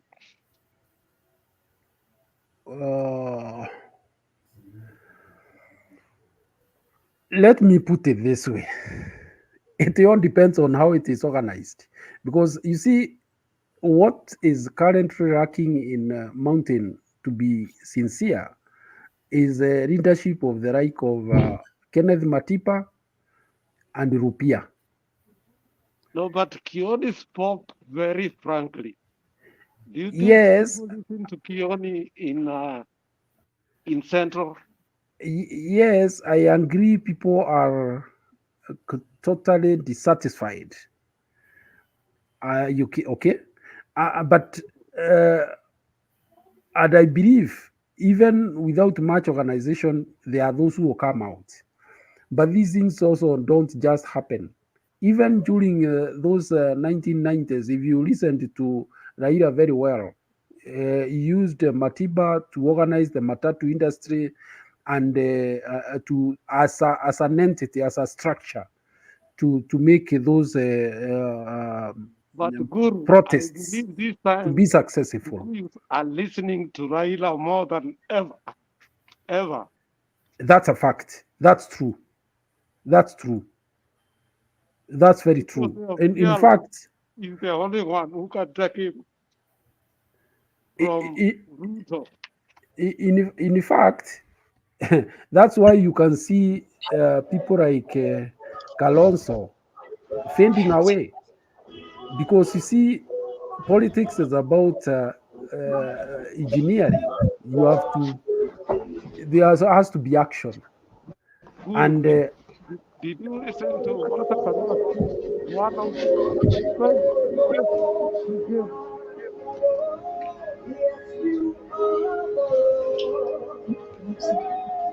Did you listen to Martha Karua? One of the best speeches he gave. there's a problem of noise. You know, and that's why I'm saying this Monday is going to be one of the mother of all Mandavanos, because the people of Kiambu,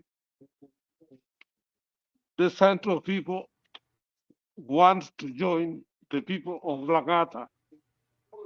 They want to join the people of Kibra. They want to join the people of Kasarani. Do you know that we can remove Ruto by what Raila said this week? I think the issue here is that the ground can be said to be sufficiently prepared for political action, and because you see, when you hit the pocket of the people of central Kenya, they don't forgive, and that's where exactly we are right now. And I think I explained this to Alex some time back. Not unless the pocket of the person of the mountain is hit, he cannot come out into political activity. And this time, I think at this time, it's reached that point. And you can see also, look at what happened in Nyandarua. The Ruto yesterday was addressing a very small crowd. Today, because of the shame of yesterday, he goes and mobilizes school buses. You could even see them next to the crowd. And I believe a lot of money was also equally used to mobilize those people to bring them to cheer. But the question is this: for how long can this be sustained? How sustainable is this? So it shows you that there's a problem, and there's a political problem. And I've told you that political problem is going to drag down this country for the next 3-4 years if it's not resolved. Because you cannot have over half of the country generating negative vibes and then you expect any development in the country. That is precisely what it is, and that's what happens everywhere. It's not only unique to Kenya. Nobody will want to go in an environment where people are sitting on the edge waiting for a trigger. Mm-hmm. Yes, that's Mm-hmm. precisely the problem we have right now. Mm-hmm. And All more right. so because the vote, that vote of confidence has not been given by the capital holders, people Mm-hmm. who own business Mm-hmm. here right Mm-hmm. now have to give that positive note out there to attract more people into the economy. Mm-hmm. That's how it works. Mm-hmm. Penyagaka, you are back. I don't know what you had to say before I come back to Captain and. I wanted to tell Buru that today all the MCAs that were with Jubilee, they joined Oda or they joined Ruto from the mountain. Mm-hmm. And whatever we form the IBC, maybe next year, this year, there are vacants of MCAs and maybe members of parliament. We'll see who wins. Then we go from there. Buru, on the other show, there was a gentleman there who used to be called Kikwete. I bet him $1,000. And when he won, he disappeared even from that show, or he changed his name. Whether ni kuambia kwamba the only way you can stop Ruto to get in 2027 is to impeach him. But what you guys have said is that he has bought all the parliament. So who has more money, Ruto or Kenyatta, Raila or Ruto? Those two guys have more money than Ruto. But how can he win parliament? How can he buy parliament? And they can't. So which means that he's smarter than them. So hiyo ndio ninakwambia Tumburu ya kwamba wacha tuangalie mbele, wacha tuone without war, without anything, wacha tuone nani atashinda. We are a young democracy who is trying to grow up in democratic principles.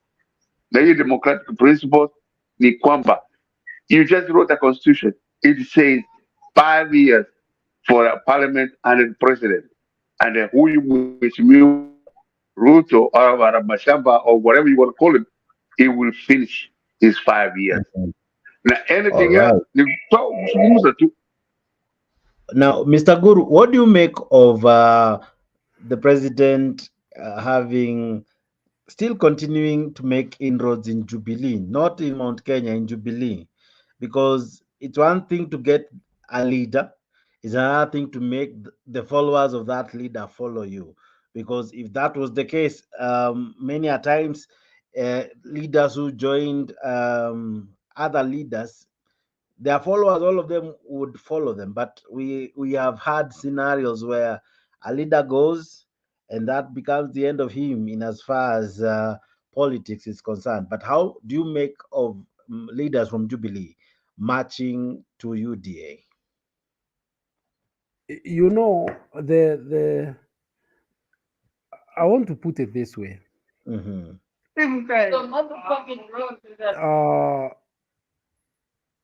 fighting MCAs, as was done today, was an act of desperation because the community has disengaged itself.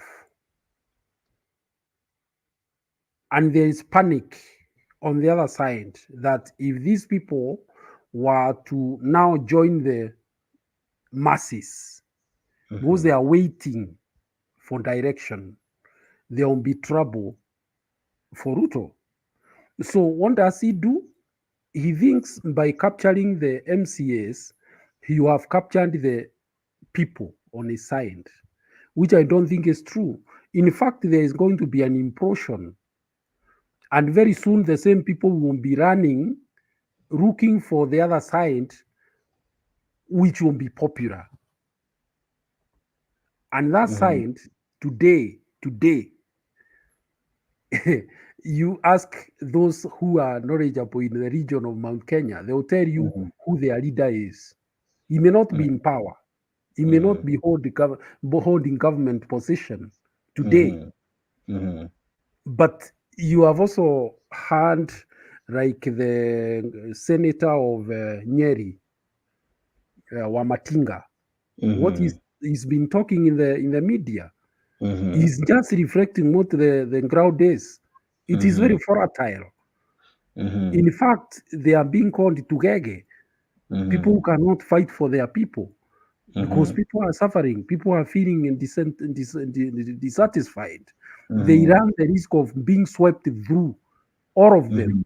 Should direction be held now, and if things don't change by 2022, it will be a clean sweep. Now, you're talking of a That we have leader, never seen. hypothetically. Maybe I'm reading too much into what you're saying. Are you talking of Uhuru and Maina Jenga, or there is another leader that might emerge? No, the position is this. The pendulum has returned where it was. Yes. Why do you think the fear today, of Uhuru is so high? Today, the fear of Uhuru is so high because he is going to give the direction of the mountain where it moves next. Why? Because he told them exactly what is happening right now would happen. And in Kikuyu, if you followed the history of the Kikuyu, there are those who are called foreseers. Okay? So if you are able to predict with precision about a happening that will happen in the future, and it happens, you only entrench yourself. That is exactly what has happened with the former president. In fact, people are waiting to say sorry. Most of them, yes, because they refuse to listen. He tried. He even spoke in his mother tongue. He came to Sagana severally. He tried to explain, to articulate his reasoning and his reasons why not Ruto. Now that many challenges have befell everyone, including those from the mountain, is it what you're describing, that anyone who had the ability to foretell a happening was really highly placed? What I mean is this. Those who entered leadership through this process of deception in the mountain, and which has caused people so much pain, are going to be swept from the political table in a manner that you have never seen. Already some have already realized that, and they are being conscious. Either they have kept off debate, pulled back, so that they are not marked out as the main pillars. They can easily switch. You know how we play our politics. They can easily switch to the side that will be taking over in the region. Some have changed their way of talking, like Wamatinga and others. And it is going to happen more and more. In fact, you keep this date. By mid this year, they will be talking in political rallies. Right somewhere. By mid-June, that's June this year. That's how we play our politics. This man is going to find himself disheartened. Because you see, what maybe I'll be very candid here. Maybe other people play their politics differently.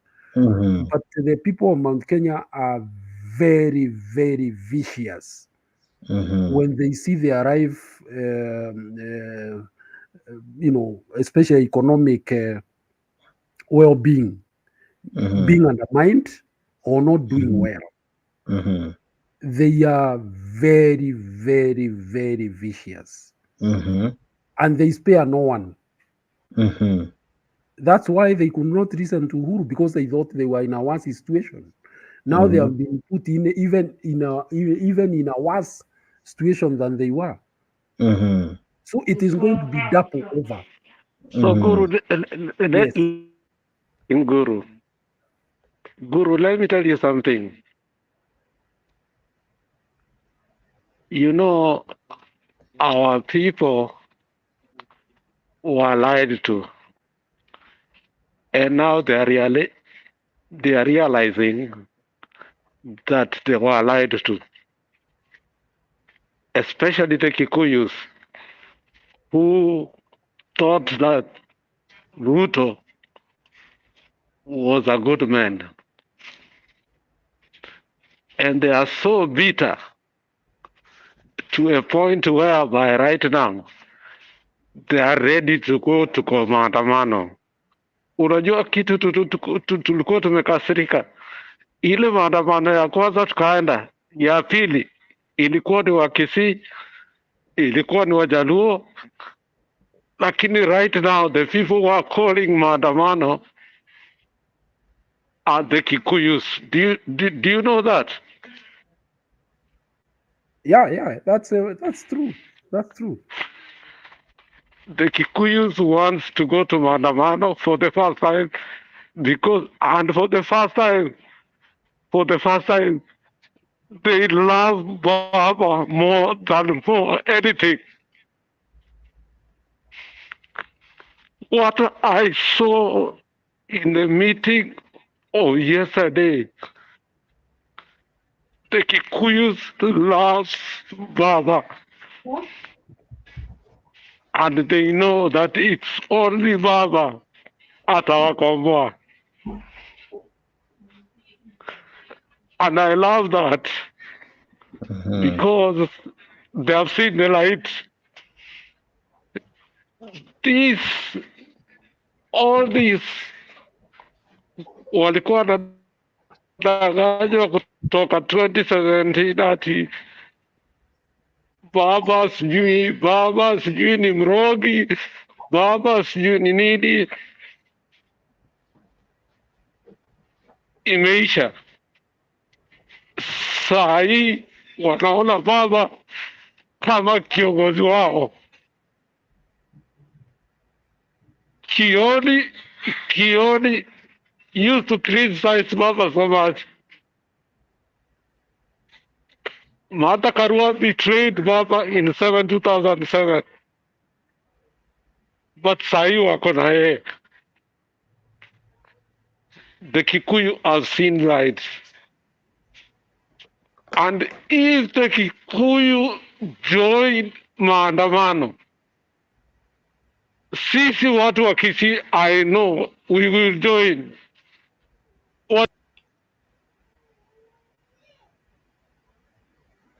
All right. As I told you, I hope you understand Alex's state. He's not that well, but we are understanding his current situation. Now, Mr. Guru, what would joining of forces between Uhuru and Maina Jenga mean? Would that really sway the mountains seriously? I do not know at what point these two meet because the one claims to be talking with the other and the other says he does not communicate or there are no plans. However, politics is not always a very straight thing, and sometimes forces can be many only for them to come together to one point if their interests converge. But more, I'm inclined to think that I would rather talk about the current or the recent meeting between Raila and Wajigi. because Wajege represents that class I told you about of capital holders who feel dissatisfied and who have a sway in how our particularly money markets and the capital markets work. Because they are the ones who are able to move millions across these platforms. Therefore, I would rather look at it at that level. However, even beyond there,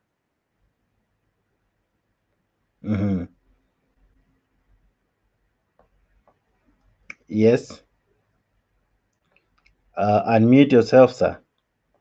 There is a connection between these people and the so-called hustlers. And that distinction is not as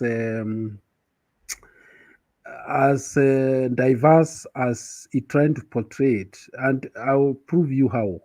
Right now, the other day, I heard him saying, oh, these people with the pay slips, they don't want those without jobs to get jobs, to get good houses, and so on and so forth. That can only be said by somebody who does not understand the situation in Kenya. One payslip holder takes care of so many others who do not have jobs. So their brothers, sisters, uncles, aunties, grandfather. So you cannot really use that. I heard him say that there are those who even have mortgage, those who have even rental houses. They may not want to these others to have their own. Things are not as clearly defined as that way. More so because even the so-called affordable houses, we saw the ones that they advertised in Nakuru. I think the cheapest was 3.2 or thereabouts. How many Mamabokas on border can raise that kind of money? So you see, they can also understand that these products are not meant for them.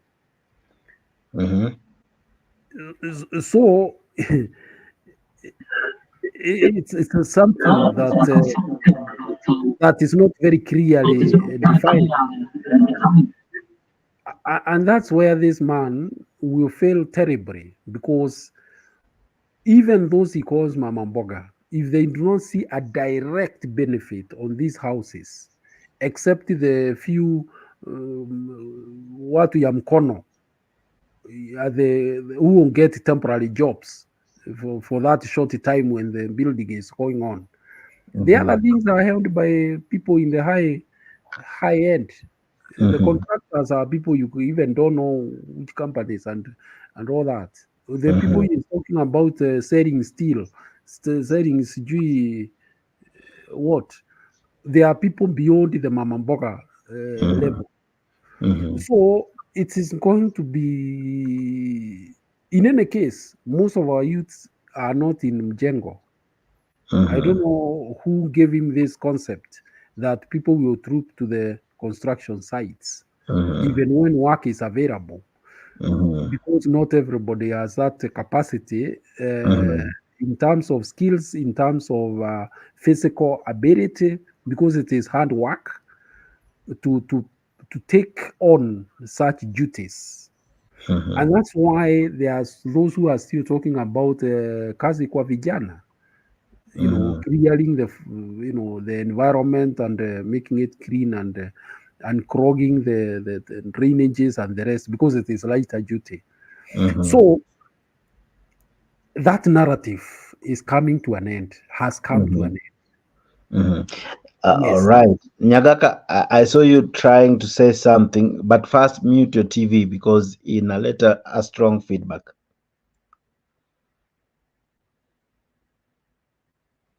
Nyagaka, now go ahead. Yeah, go ahead. The TV is off. I don't know what is bringing a feedback. The TV is turned off. Lakini kwamba leo niliona you cannot criticize this gentleman if you don't even follow what he's saying. Today, he was in the mountains, Panyandarwa, and he said the following: the cheapest house will be 3,000 a month. Now, Kimalisa 15 minutes, 15 years, that housing project, it would be paid off, paying 3,000 shillings a month, the cheapest housing. Now, you will choose the categories of which one you want to be in. Ayo, ni kusema kwamba Buru, when you guys criticize the gentleman from the day before he was elected, now when he's elected, you are trashing everything. You are criticizing everything that he's doing. Will not even have you elected. Na hiyo ndio nimesema kwamba if we can get at least 60 or 70%, at least 60 from the mountain, we'll win the election of Kenya in 2027. Na huyu kijana yangu Alex anasema Kioni ni mtu ya opposition. So how can you follow the person of opposition to where he's going? Kioni ni mtu ya opposition. Ukituambia mtu ambao ni kama Gachagua or somebody that is already in UDA, now he has followed the Azimio, then we will be worried. But the mtu ya kubeba sufuria kwa kichwa, and then we have already, the corn, the corn that was killed in last year was maybe 40,000 unias. Now, when the fertilizers come, it's like 60%. Now, next year, it will be over 100%. In a way, I'm very old.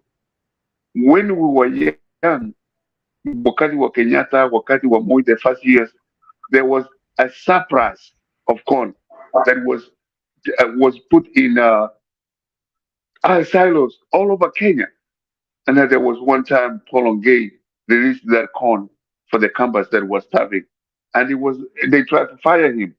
And Mzee Kenyatta changed that to where he stayed as a Minister of Agriculture. So if we can feed the people of Kenya today, it will be better off. And the people of the mountain, they have always been united. If they unite and follow Raila and he wins, I will be the first one to congratulate him. I know anything. So we are very, very free. But we see it as of today that there is no way Raila Amolo Odinga.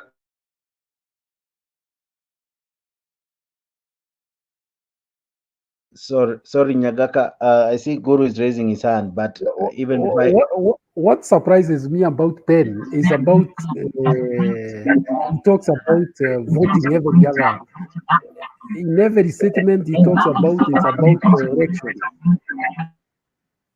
and whenever he brings issues like housing, he goes now to elections. Elections will come and go. But what I'm talking about now are things that people are going through, which are very difficult and very hard. And the person who is there now is the one people are blaming, never mind how he came to power.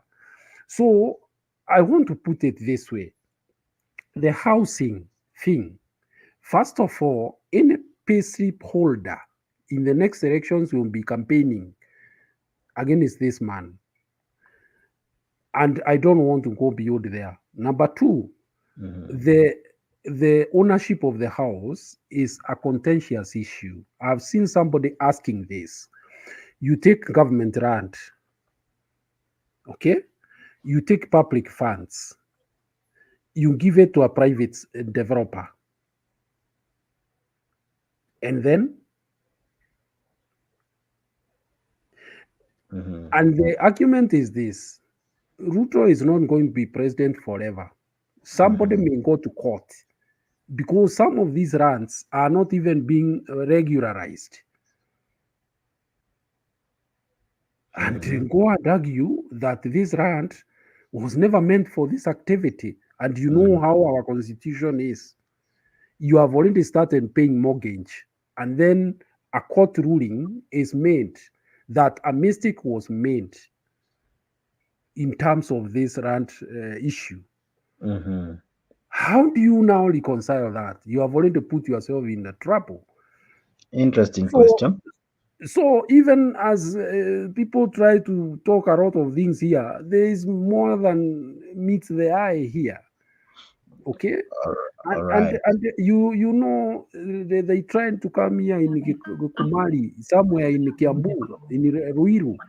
Those people in that village, they said they have already prepared weapons. They are ready to go the full hog. And by the way, they demonstrated it because they actually chased away the government,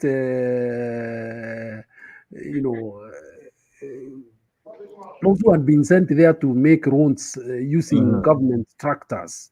They told the regional commissioner not to step there with the kind of talk she had. The CS, Alice Wahome, had to run into this space because what was building was so bad. All right.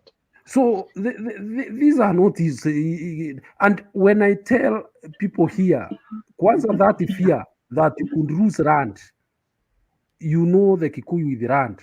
Already that fear is so deep that I don't see anybody who will now trust that they will not be in a position to lose their land even after 2027. All right. These issues are not easy as you see them. No, they are not. Number two, when I've heard somebody saying, yeah, you can get even a house for 3,000. I'll ask a very, very simple question like the one David D asked, and you believe them. And to even make it interesting, and let me first greet optimistic Kenya. Optimistic Kenya, hi, how are you? Oh, hello, Optimistic. How are you? I'm fantastic. Can you hear me? We can. Oh, thank you so much. I actually came here because of Pen Yakab. Sorry, my eyesight is very poor. Yes. And in just to reiterate what Mr. Guru just said, yeah, do you believe them? Like I can't stand here and listen to Pen talking about regurgitating what the president said. Yes, you are right, Pen. He did say that the houses would cost about 3,000 to 4,000 shillings. That is true. That is what he said then. But then this is now. We are being told about houses that are costing what? Is it a 2-bedroom, 3 million, right? If I'm not wrong, it's going for 3 million shillings. Yeah.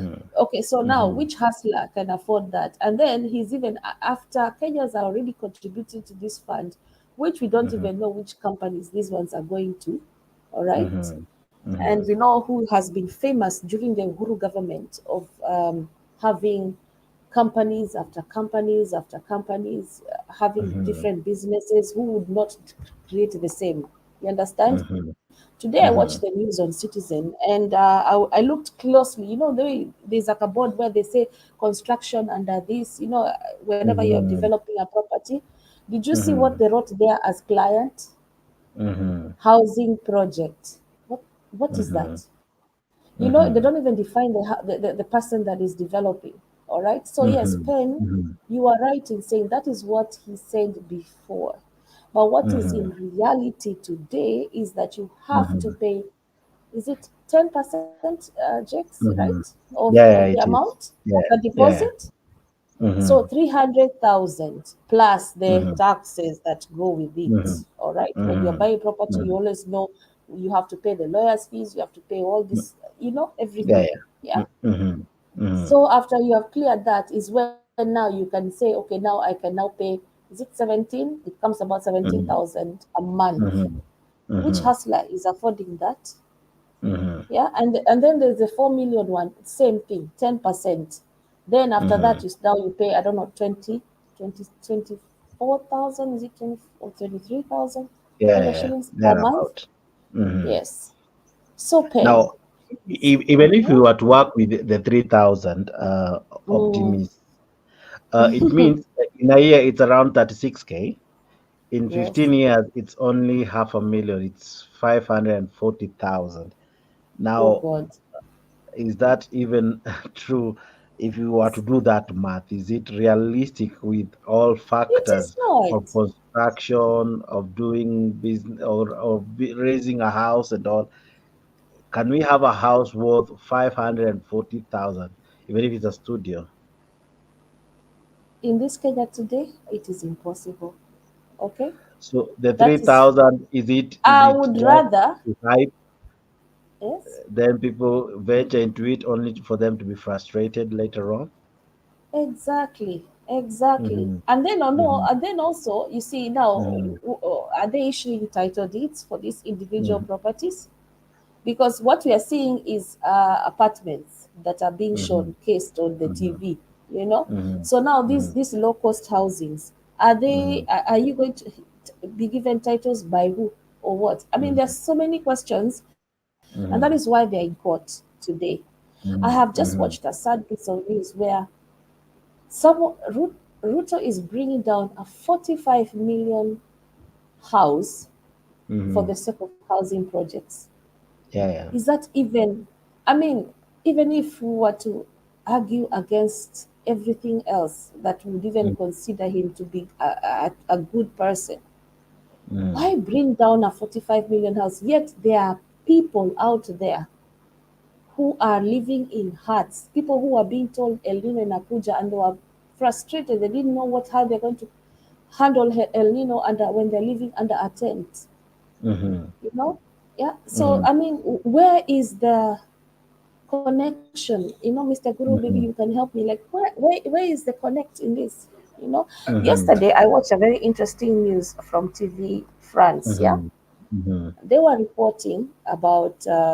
Maybe I might be able to send you the video clip, but it was Okay. much interesting because Mm-hmm. they were talking about Kenya being a Mm-hmm. visa-free country, Yeah, yeah. and from the way the news reporter purported, they still have to pay a certain amount of, I think, $30 or Mm-hmm. something. I'm not sure. Mm-hmm. Mm-hmm. 48 hours before a flight. Yeah, and then they have Mm-hmm. to still go through something else. I don't know, that would still cost them a little bit of money. I think that will add like maybe five more dollars on top of it or something. So Mm-hmm. what he said at the end of his conclusion from that interview, you know what he said? He said, Mm-hmm. yeah, Kenya is a visa-free country. Just call it another name, but it's still the same thing. Mm-hmm. It You was have to very pay it coming. embarrassing. Eh? You are Mm-hmm. still paying the visa. So even if it's visa-free, you still, and I just remember that because we coined NHIF to shift SHIF. SHIF. Mm-hmm. So it's just basically the same thing. Now, Otherwise, the 3,000 that Nyagaka is talking about, it reminds me of the gas and the cylinder story, where at one point when he was in a meeting, he said, I'll give you gas worth 3,000 shillings, oh God, 300 yes. shillings. Was it 300? I think thereabout. I think it's And something about, yes. yeah, the women there really celebrated that fact that hey, mtungi ya gas shilingi 300. Then fast forward to the date he had set. I think it was June 1st or thereabout. So He he changed retracted. tune very fast and Yeah. said, "I didn't mean the I gas. didn't mean I I meant didn't mean the I gas. meant I meant the cylinder." Now, wouldn't that be the same story when now you do the maths? Because when you do the maths, it's 540 in 15 years. Maybe he'll say, I didn't mean 3,000 for the house only. What good? What do you make? How will he turn the narrative? Because it's Jakes, 3,000. It will be 540 in 15 years. let me tell you the truth. Mm-hmm. I would not go for any of those houses, neither would I advise anybody I know. Because Mm-hmm. what is happening is that there are many issues that you could be caught up in legal after this government goes away. And you have spent your money. Now, beyond there, I don't think the math is right. Nothing. It's not mathing. Because the one time you hear 3,000, other time you hear 5,000, other time you hear 4,000. There has never been any consistency in terms of how much one pay for the lowest priced house. And you know, it is very easy to kind of crowd people with issues. However, let me say that I'm excited about one thing. Ruto has started a process that could end up catching up with so many as governments change. You demolish houses today in Milimani, in Kakamega, apparently because perhaps that was public land. I would bet that is maybe the understanding. Okay? So what it means is that when the next government comes, we also go after those who have lost power. And one way or the other got land which was in a public, which was public, and demolish whatever is there. So it's a process that has started. We can only hold back and see how it will develop, and it's going to be a long drawn thing, because you can imagine the kind of house that was put down in Milimani, that belonging to Amina Mohammed, and that former MP of that area, and others. Apparently, I believe is because the underlying factor is that was one time public land. I would think so. I can't see any other reason. So, in other words, he has given a basis for revisiting some of these things in the future, now and in the future. That's my excitement. Now, optimistic Kenya. Let me ask. And sorry, Jake. And to add to what Guru has said, and the first thing that will go down is that hotel that was grabbed. That is a trend he's going to set in Kenya once we have the revolution. Yeah. Nyagaga, I see you wanted to say something before I come to optimistic. Yeah, thank you, Jake. Wacha nikwambie, we understand and we know that every Kenyan is suffering. It's a hardship kutoka huku kwetu Kisii mpaka everywhere. That is a common understanding of it, any change of government.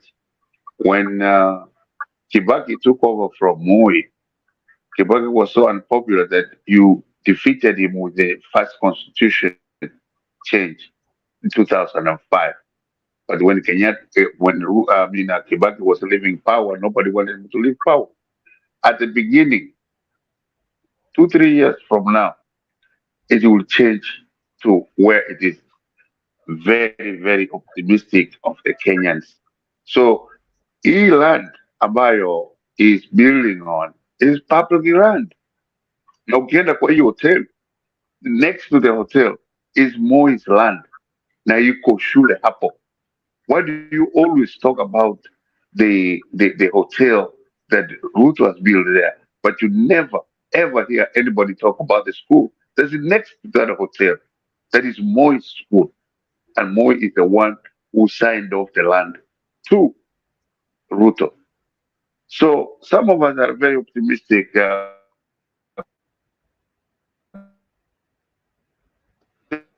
All right. Guru, you're raising your hand.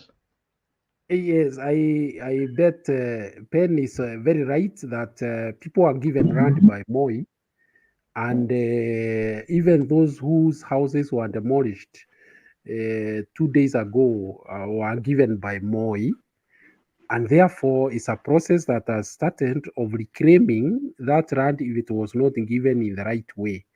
So that's okay, that's settled. Number two, to compare this government and the late Kibaki, may God rest his soul in peace, is actually to compare two things that are completely different. It's like comparing a cow and a chicken, in the sense that when Kibaki came in, he gave people tangible benefit. One, he touched almost every family by decreeing that every child must go to primary school free. You open school tomorrow, money will follow you into the schools. That's the first thing he did. Number two, he brought down the interest rates of in the banks, and reduced the borrowing from local banks, so people could work and borrow money and do business and grow their wealth. Uh, so even I wouldn't go beyond those two. So what happened thereafter is that, of course, the jobs did not increase at once. There are those who and thought they would increase at once. But you see, the hope that he put was so much that people are willing to wait. Now, what has happened with this government? It has raised the interest rates. It's borrowing heavily from the local markets. So the business people can hardly get money, and if they get money, it is too expensive for investment. Number two, even the education system is taking care of pupils in primary and secondary school is become difficult. In fact, they understand they have reduced capitation from 22,000 to 16 silently, and the schools under strain. Many students, the paper actually has put it that in the last 1 year, I think some students cannot be accounted for where they have gone. So when you look at these things, they are a complete difference from what Kebaki did to the people. You cannot compare the two. So when Penn tells us that that is what Kebaki went through and the things will also take the same sequence, he's lying. It can't be. Because if you plant a banana, you do not expect it to reap avocado. You taberi that you just find things happen. However, anyway, I understand this is a God ordained regime. So maybe the prayer warriors are very, very active, and miracles could just happen. And the things go to the Kebaki way. But as for me, I doubt that we are not moving in the right direction. Optimistic Kenya, let me ask you. Nyagaka, I'll be coming to you just now. We had a situation where, or rather, this housing thing is not Ruto's brainchild. This began with Uhuru. And maybe the reason as to why many are in court are because of the levy that is charged to it. If these houses had no levy, would Kenya still have wished to have this project go on? And if so, what makes Uhuru's project safe and Ruto's project not safe? Okay, I understand I'm a bit behind in the feedback. I'm still live, like. Yeah, you are live. Okay, thank you. Yes, I'll take you back to the day when they were campaigning and people were talking about this. This is the first time I heard this word or reference where someone steals an exam. What is it called? Alibeba Kitabu. Mwakenya. That time when Gachagua had the upper hand over this lady, Karua. What was it called? That book. Alibeba inaitwaje? Mwakenya or what? Mwakenya, exactly. So this is exactly what Ruto did. All right, with this housing project. All right. And I will clarify a little bit. This housing project did not start with Guru. It actually started with Raila back in the Kibaki days. But let me not digress a little further than that. What I would say is that because he's a copycat, he picked up things that were in previous manifestos of Baba, and then he tried to implement them. Now, the only problem is he didn't know how it started, how it began. It's like when you draw something and then you copy it, you would not know the essence, the real reason why that person was inspired to draw something. And that is exactly what's happened with Ruto. So with the regards to the housing project, this is why he's getting lost. This is why even you see the lawyers coming up. Tomorrow is going to be a mandamano for them. And I'm hoping it will be non-tear gas, it will be non, burning of They want to vehicles. wear purple ribbon. Yeah. With purple ribbon, Yeah, maybe we the are all police will be waiting. kind. I think so too, because the way they talked tonight, they talked about going to the Supreme Court, and then after that they're going to go to the state house, right?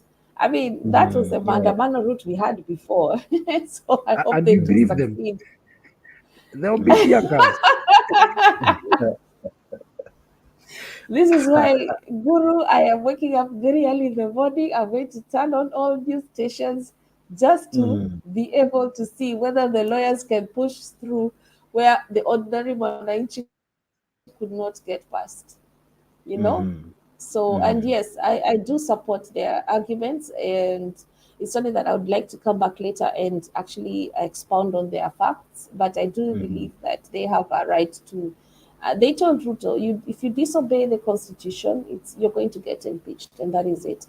So, going back to what you asked me, this is just a copycat moment. The way you steal exams, you are stealing, you copy from somebody and you copy A, B, D, but you don't even understand the questions were probably changed. And that is how he's failing. And he's failing desperately. And he's trying to use the Mwananchi to do what? Today I learned to do what? To manipulate us, to make us think that we are trying to deny the common Mwananchi from getting jobs. I mean, that is complete nonsense. I mean, anyone who is educated enough would understand this is nonsense. But I also do understand that he is building an army of people who can understand where he's coming from. And I will digress a little bit. I don't want to take over your show, but we can come back and circulate on this subject. But I do believe that this is the reason why he messed up with the education system completely. Now, actually, I was coming to that in the next question to you guys. Then I will ask. Then I will join. Then my question is: we saw the governors yesterday issued a statement saying they oppose the recommendation issued by the president in as far as education system is concerned in Kenya, rather the education committee that the president formulated, and it gave raft of changes that were to really affect our education system. And some were saying, I think the governors were saying, this equally even changes the structure, the basic structure of our constitution, where it has placed, for example, ECDs under county government. Now, when you look at how Ruto is changing all laws, he has changed the HELB loan, he has changed NHIF, he has changed NSSF. In fact, I think from next month there are changes there therein. he has gone to everything you can imagine. He went and tried to change the anti-logging. He brought back the GMOs and everything else. Let me begin with you, optimistic. Why is he so keen in changing previous set laws, previous set policies, changing everything from health to education? What is informing all this? And actually, almost everything he is touching either ends up in court or people outwardly reject it, like we saw what the governors do. So, what do you make of such a leader? Does he consult or yeye ni kujiambia, kujituma na Mhm. If I have pen, yes, optimistic. I would answer it this way. Mhm. You can see, you can see from the onset what his goal Mhm. is. Yeah, like Mhm. if we were to screencast the making of a dictator in a very very bad way, in very Mhm. very bad light, talk about his Mhm. international relations with other countries, talk about Mhm.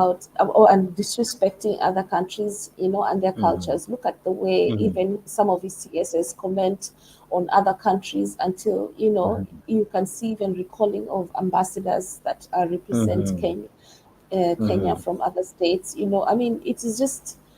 And then look, let's just circle back to the very very latest, yeah, the Mhm. messing of the education system right now. Mhm. He is creating, I can tell you for a fact, and this is just my opinion, I'm not just basing Mhm. it on any fact Mhm. or anything, but you can Mhm. just see the trajectory of Mhm.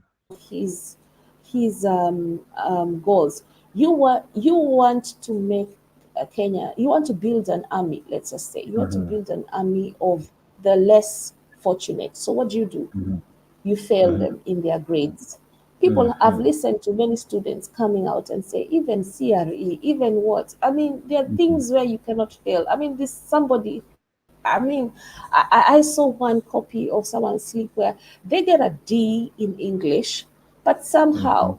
somehow, they get an A in math, they get an Mhm. A in biology, and then they get an A Mhm. in chemistry, and then they Mhm. fail and get an E in geography and history Mhm. and so on.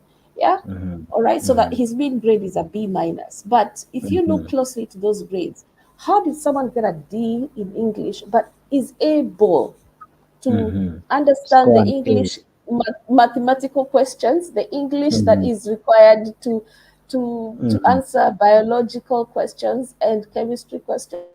How is that even? And then you still get a D in English. How? I Mhm. mean, there's some. If you listen, it's just unfortunate traits. Mhm. It is. Someone may argue maybe they have problems with adjectives and nouns, but It is have true. no problem with matrix and SADs. Oh, really? When you construct a question in biology, I still do Yeah. remember. Yeah, I'll be Mm. like the what is this called? Kimani Ichungwa, who likes to Yeah. advocate. I am from Alliance. I am I'm also from from Alliance B. In Girls. fact, he has to insist it Yes, is the alliance. Uh-huh. yes, the Alliance. Well, I was from the Alliance Girls High School, so I will also Mhm. advocate and say that is complete utter nonsense. Nobody Mhm. can believe and Mhm. Mhm. so sorry I digressed a bit, but yes, it is It's okay. unfortunate checks. And circling Mhm. back to your question, it how just remind me again your question again, because I did further digress.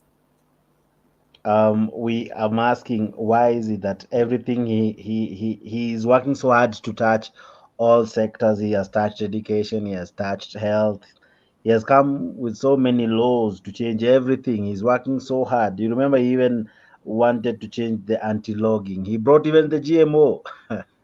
Oh my God, yes. He's working very hard to change previous set laws and regulations. um, I don't know what is his end game and or what Mhm. point he wants to prove, but from where you sit, what do you make of a person who wants to change? He touches everything. right? Yeah, he's a But know-it-all. nothing he touches succeeds.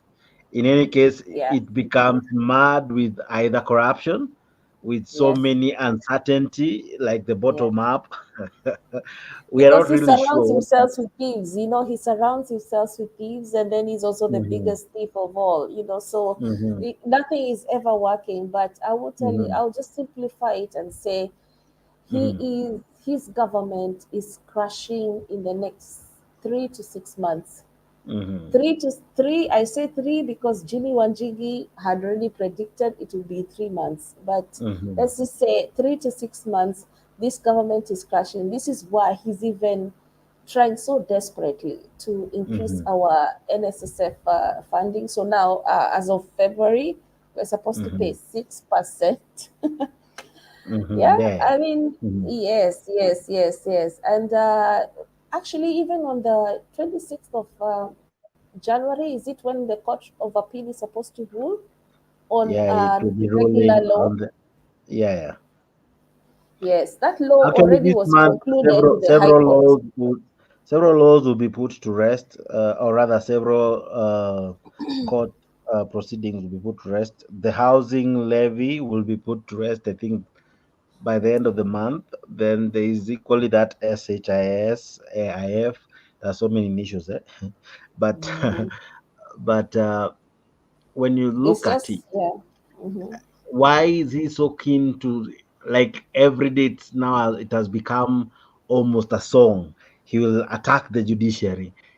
Is he preempting that probably it might go the BBI, you fail High Court, fail in Court of Appeal, and you also equally fail at the Supreme Court? Is he afraid of losing it, in that he's seeing that the judges might Hmm. quash this? So what is he doing? Instilling fear, intimidating Yes, them, yes, and yes. trying to sway the judiciary to work in his favor. How do you look at it? Yes, that's absolutely true, Jakes. From my honest observation, I'm seeing Mhm, that because you see, the High Court was very clear, all right? mhm, And where, where, mhm, where Kenyans are disturbed is that mhm, the Court of Appeal mhm. seemed to have already been bent in the sense that you declare that Kenyans today are supposed to pay the, what is it called, the housing levy, yet you Yeah, know yeah. that the High Court already declared it as unconstitutional. All right, Mhm, it was mhm, not constitutional, right? mhm, The mhm, But you still go ahead and say, oh, Kenyans, you just pay this month, yeah, and mhm, then we are going to settle you on the, mhm, I don't know, I think around the 26th or something of the month, I think the end of the mhm, month, of this month, mhm, and then we are mhm, going to make a ruling. Of for what purpose? You mhm, cannot declare something has been declared unconstitutional, and then you still mhm. proceed and tell Kenyans, yeah, To that collect they are, money. yeah, just to collaborate. Then what is it? Then Ruto is Mhm, essentially right. There are mhm, those judges that are indeed corrupt. mhm, Then now mhm, all the eyes are bent on the Court of Appeal, because why is it that the High Court ruled it mhm. unconstitutional? And then you make a ruling, sort of like to make a compromise. There's no compromise, it's law. It's either the truth or it is false. There's no But compromise in between. but optimist, if you remember, those two rulings were given at different hours. The first nullification, or rather, the first time it was declared null and void, that was that was in the morning. But by afternoon, it was declared. They gave a stay order to collect Mhm. money for the same. So Mhm. someone was saying probably phone calls were made, because Yeah. morning morning it And was. that is the corruption Ruto is talking about, because he's saying, you know what, I already Mhm, paid you to do your job. And then he goes out mhm, and tell Kenyans, I am not going to pay bribes. It's because he already did that. And they're not mhm, obeying him. mhm, It's very, I can mhm, understand his frustration, but it won't sell through. mhm, Or I mhm. still remain optimistic it will sell through. We Now, still have with a with the constitution lawyers in Kenya. downing their tools tomorrow, Mhm. even as we wind up the show, What do you make of it? Do you see it attracting even non-lawyers, people who are not learned friends, joining in? Because many are aggrieved, and of course, a drowning man might catch at a straw. This might be a moment that many might be hoping to join in and really equally raise their voice, because many are seriously saying that it's time we go for protest and really demand that the government listens to us. Tomorrow's, or rather actually today, because it's already close to 1 a.m. Do you see bystanders, not bystanders, rather non-lawyers? Let me use that. I don't know if it's even English, but non-lawyers, people who are not lawyers. Do you see them joining in and helping make this bigger than even maybe we anticipate it to be? Yes, I do believe at this point in time that this is a precipice to the real revolution that's going to happen in Kenya. So it starts with these small fires that we're lighting. So there's Yeah. the LSK have called upon the religious community to support them in their mandamano tomorrow. They've called upon the, what is it called again? Civil society? No, what is it called? They have called upon them as well to join them in the mandamano tomorrow, and Kenyans will be observing. But you do realize that it is these little small fires that are lighting up across the region. All right, the LSK is holding up because they've just told Ruto, you are flouting the constitution and this will lead to your impeachment. That was the bottom line for them today. Yeah. And then and they've called upon the civil society, they've called upon the religious community to support them in their mandamano. So it's a wait and watch. But despite of that, there is Baringo. There was something that was already, a small fire was lighting. In Central, we have seen the small fires and resistance that is coming up. So the more Kenyans start to build resistance, especially with this housing project where they literally told those people, we are going to stone you. Come for us, but we are going to stone you. You're not going to steal and grab our land.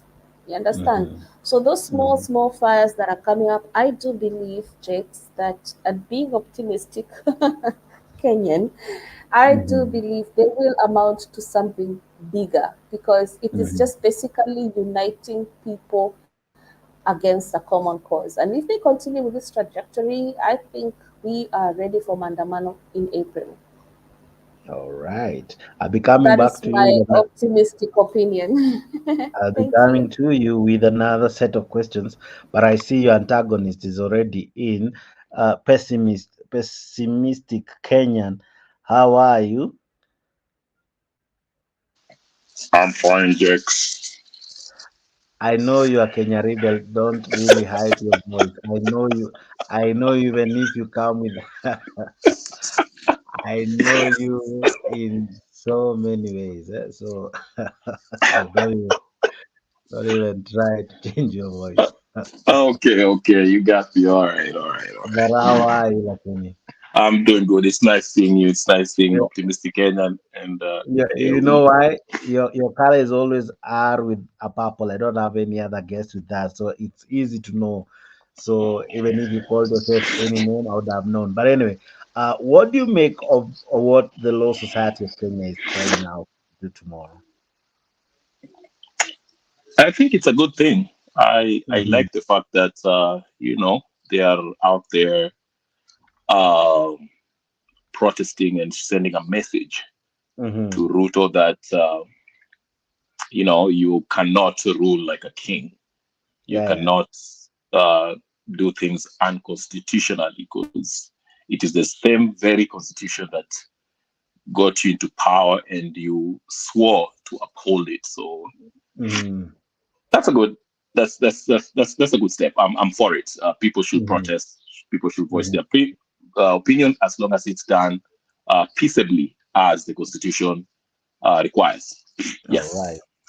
Now, they are not just ending it there at protest. They are equally saying they will look at the law, they'll look at the constitution, and if they cite anything that the president has really violated, you know very clearly that gross violation of the constitution is reason for impeachment. So, what do you make of that as well?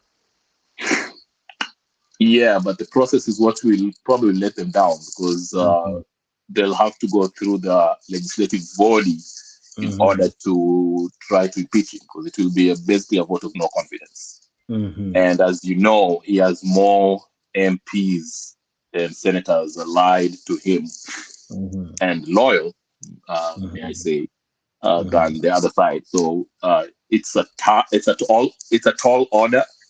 But it's also good. I mean, it's good because it will be sending a strong message. It will make Ruto nervous. Yes. All right. Clear to hapo Bwana Pessimist. I'm sure Bwana Othiambo will equally want to challenge you. He knows you as well as I do. But Eli, how are you? I know now you are free from COVID. Thank you. Yeah, I'm COVID free since last week. I saw Alex there with a mask, and he didn't look too well. Was he okay, Alex? No, he's not doing too well. We have him as well in our prayers, and we know he will equally pull through. Oh, good. Hope he gets well soon. Yeah. But I don't have a magic wand for this conversation. I was just wanting to contribute about comparative reforms, economic reforms in some countries in relation to this thing about the welfare state, as it's called in some countries. For example, in the UK, they established this in way back in 1948.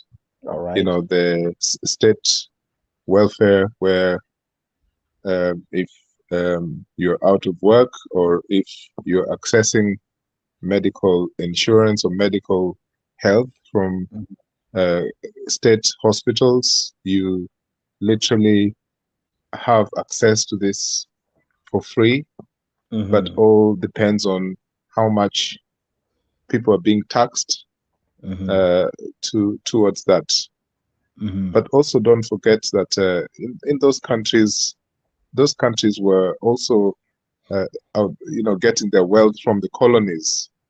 1948, Britain was still sitting pretty in many countries as a colonial, chieftain, you see. So we have to bear in mind that there's some history into why some countries have managed to have a strong welfare system. So, for example, most of these Western countries were amassing a lot of wealth from Africa and other countries. They were taking resources left, right, and center for nothing. Okay? So there is a strong historical context into this. Now, there's also been an argument historically about, this is especially from conservative leaders, people who only see money and not the social welfare of the workers. For example, there can be workers in industry who get injuries in the factories. What's going to happen? Will they be compensated? No. We need profits. So these are the kinds of people that think in a conservative fashion, and they go through. They exist with something called the laissez-faire approach, which basically they don't care about the welfare of the people. They say that the state should not intervene. But the contrary to this is what this strange president of UDA is doing. He's, on the one hand, he projects this view that the state should not intervene, and yet the state is intervening by putting some kind of very strong policies that are biased against certain people of a certain income to contribute towards health insurance and things like that. hoping that the so-called hustlers are not hurt by that health insurance, but those people who are on a medium wage or middle class or whatever would probably be extremely, disappointed when this takes effect. So the whole confusion about how these policies of UDA is going to work is basically, I think, is the problem they have is, where's this money coming from? So I gave a perfect example of how these Western countries managed to do this. There was a colonial infrastructure that pumped up the wealth for why they did that. And also the likes of ODM, the Azimio brigade, had similar plans. In fact, even more open and obvious than what this man is doing about state welfare approach. In fact, they spoke about Baba Care, Mama Care, and things like that. Where was the money going to come from? They say they knew where the money was going to come from. So we have to put those things into context as well.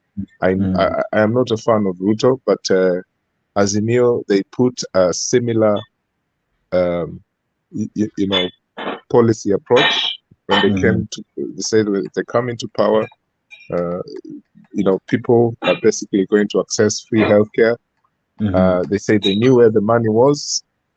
There was a question mark about that. Perhaps it was just politics.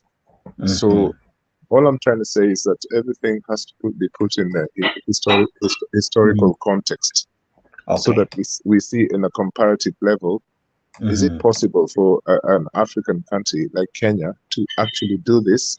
Can they do it incrementally? Can they do it instantly? And are they going to be like, a whole mass of victims, when this policy actually take place? All right. So that's my contribution. Now, your contribution makes me really think deeper, and so that we go around. Let me come back to you, optimistic. William Ruto and team have a way of creating a narrative. If you go back in the days, you remember kulikuwa na the analog versus digital, the young versus the old. Then now alipoona imeisha, now he brought the dynasty, the haves and the have-nots in the form of hustlers. Then I think now sasa ameleta a different one,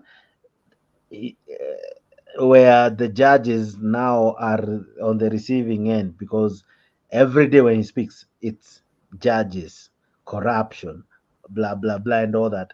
Is it a narrative he's creating so that people will see our courts as though they are not a citadel of justice, as though they are not a place where when you go, you will get justice unbiased and marked with corruption and everything else?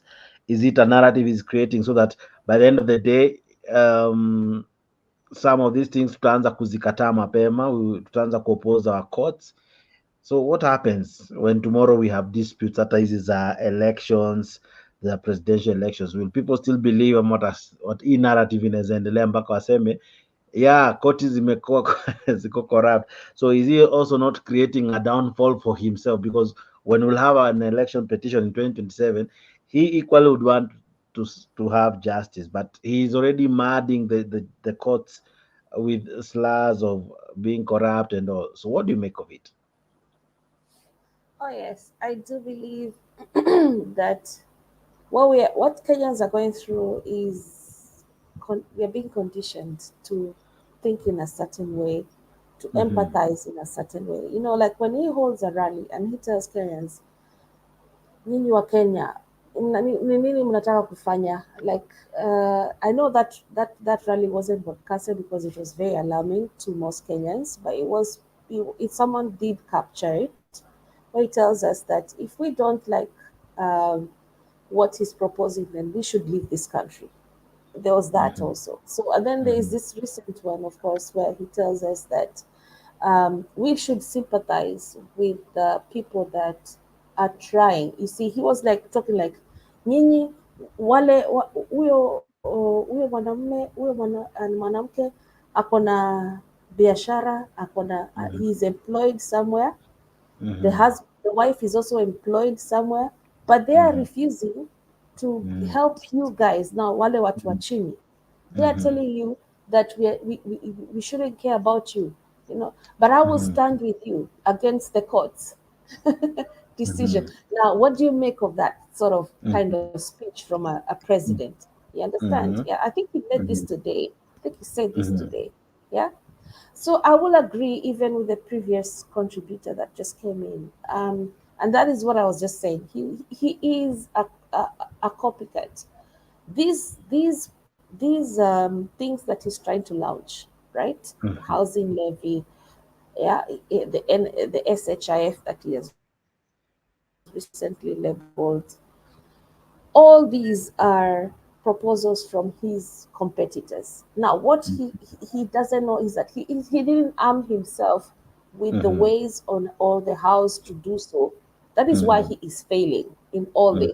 This is why today he was telling Kenyans, we are not considerate of the poor. We do not care about the poor. Yet he is going to stand with the poor. Who in his mind trajectory right now? Every Kenyan is just either struggling to finish paying school fees or getting their next week. Yeah, for more students are going. Half of majority of them are already applying court cases because they did not agree with the KCPE results. And then now look at what the mess he has done with the KCSE. And then we are now being flooded with TV stations telling us that it is okay if I go to, I did not want to do a degree. I did not want to go to university. I was okay being a mechanic. Have you seen those ones on TV? Yeah. I mean, this is all about conditioning our minds just to be accept that we are failures, and we are supposed to go a certain way. Because how do you rule a country or as a dictator? It is to make sure that everyone is desperate and dependent on you. That is it. It's so simple, as easy as that. Pessimistic. Pessimistic. Same question. if the moderator will allow. Yeah, actually, I would. Pessimist. Same question. Yes. About what was the question again? About the housing, his housing agenda? No. The question was, is he creating a narrative? Because we had hustler versus dynasty, we had analog versus digital. Now we are having the court versus, us saying, oh, courts are corrupt, courts are not doing us justice. So what will happen when tomorrow we have a presidential petition and either it rules in his favor or against him? Will we believe the court, or will still continue saying that hizi koti zetu zimeshikwa corrupt, whatever way they decide? Yes, I see slightly different. I don't necessarily blame him for taking that position because as a president, your vision or your plan or your agenda, you should be the number one salesman marketing it. So, for example, the Hustler versus Dynasty, that was it really worked, and I thought it was genius, because it painted Uhuru Kenyatta and Raila Odinga as the sons of, rich folks, Odinga and Kenyatta, and he was just a chicken seller, son of a nobody. So, it's that's why I say it's a genius way of kind of creating that narrative, and also his policies. He is trying to market and endear himself with the people, which I think is not working, by saying that, I'm trying to implement this wonderful higher affording housing agenda, but Okiom Tata and the opposition are running to the courts and trying to stop it, which I disagree with them, because they are actually trying to stop it in the courts on constitutional grounds. It's not that they just hate what he's doing.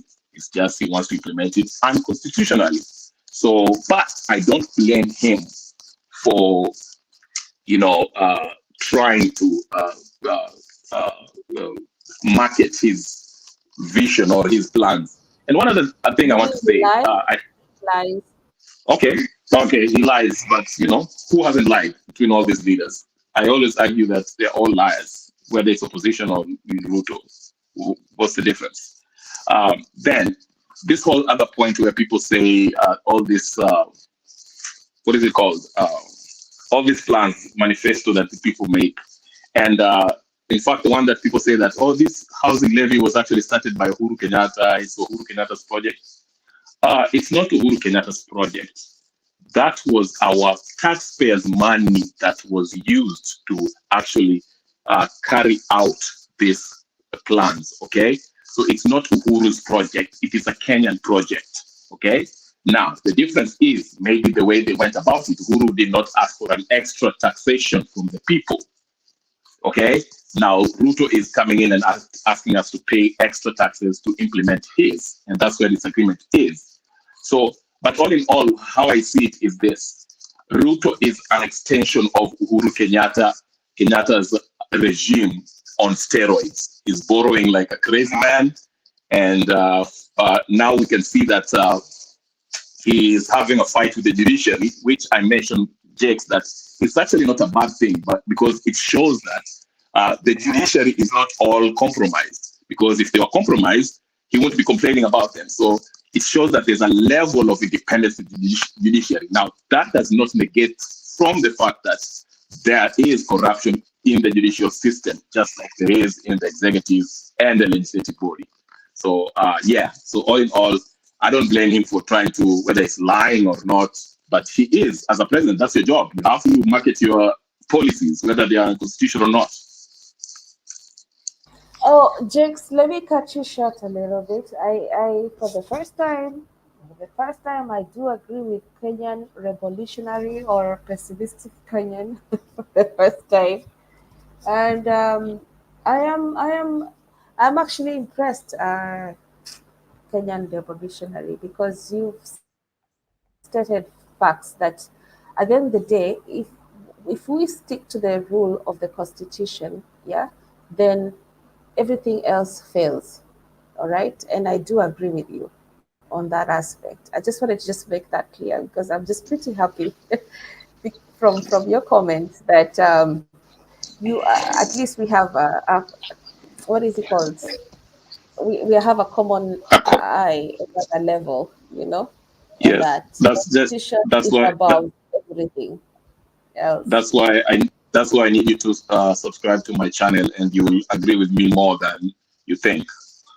Umekuja campaign kabla uendelee sana. Let me come to Nyagaka. Nyagaka, you had something to say. Yeah, Jakes, Salmia Kenya Revolutionary na sema kwamba optimistic, pessimistic, mimi nakubali nao kwa sababu if we follow the constitution we will get to wherever we are going, lakini hii kutisha watu ya UDA kwamba when you follow the constitution then we are not following the constitution, you are totally wrong. We accept hiyo, ndio tulisema maandamano kwenda every day, in the morning, at night, anyhow, hiyo tunakubali nayo, lakini ujue ni nini unaenda kwa maandamano for. Ukienda kwa maandamano ya kwamba Ruto must go, that's a waste of time, because hiyo lazima uende kwa impeachment, uende kwa constitution vile inasema. Hiyo ndio mimi nakubaliana na ile mlikuwa mnazungumza earlier about ile kitu alisema ya gas. He misspoke on that one, practically misspoke. Mimi ni mtu ya UDA ndani kabisa, lakini nakubaliana na wale wanasema either he was lying or whatever he was doing, he misspoke on that one, that's a fact.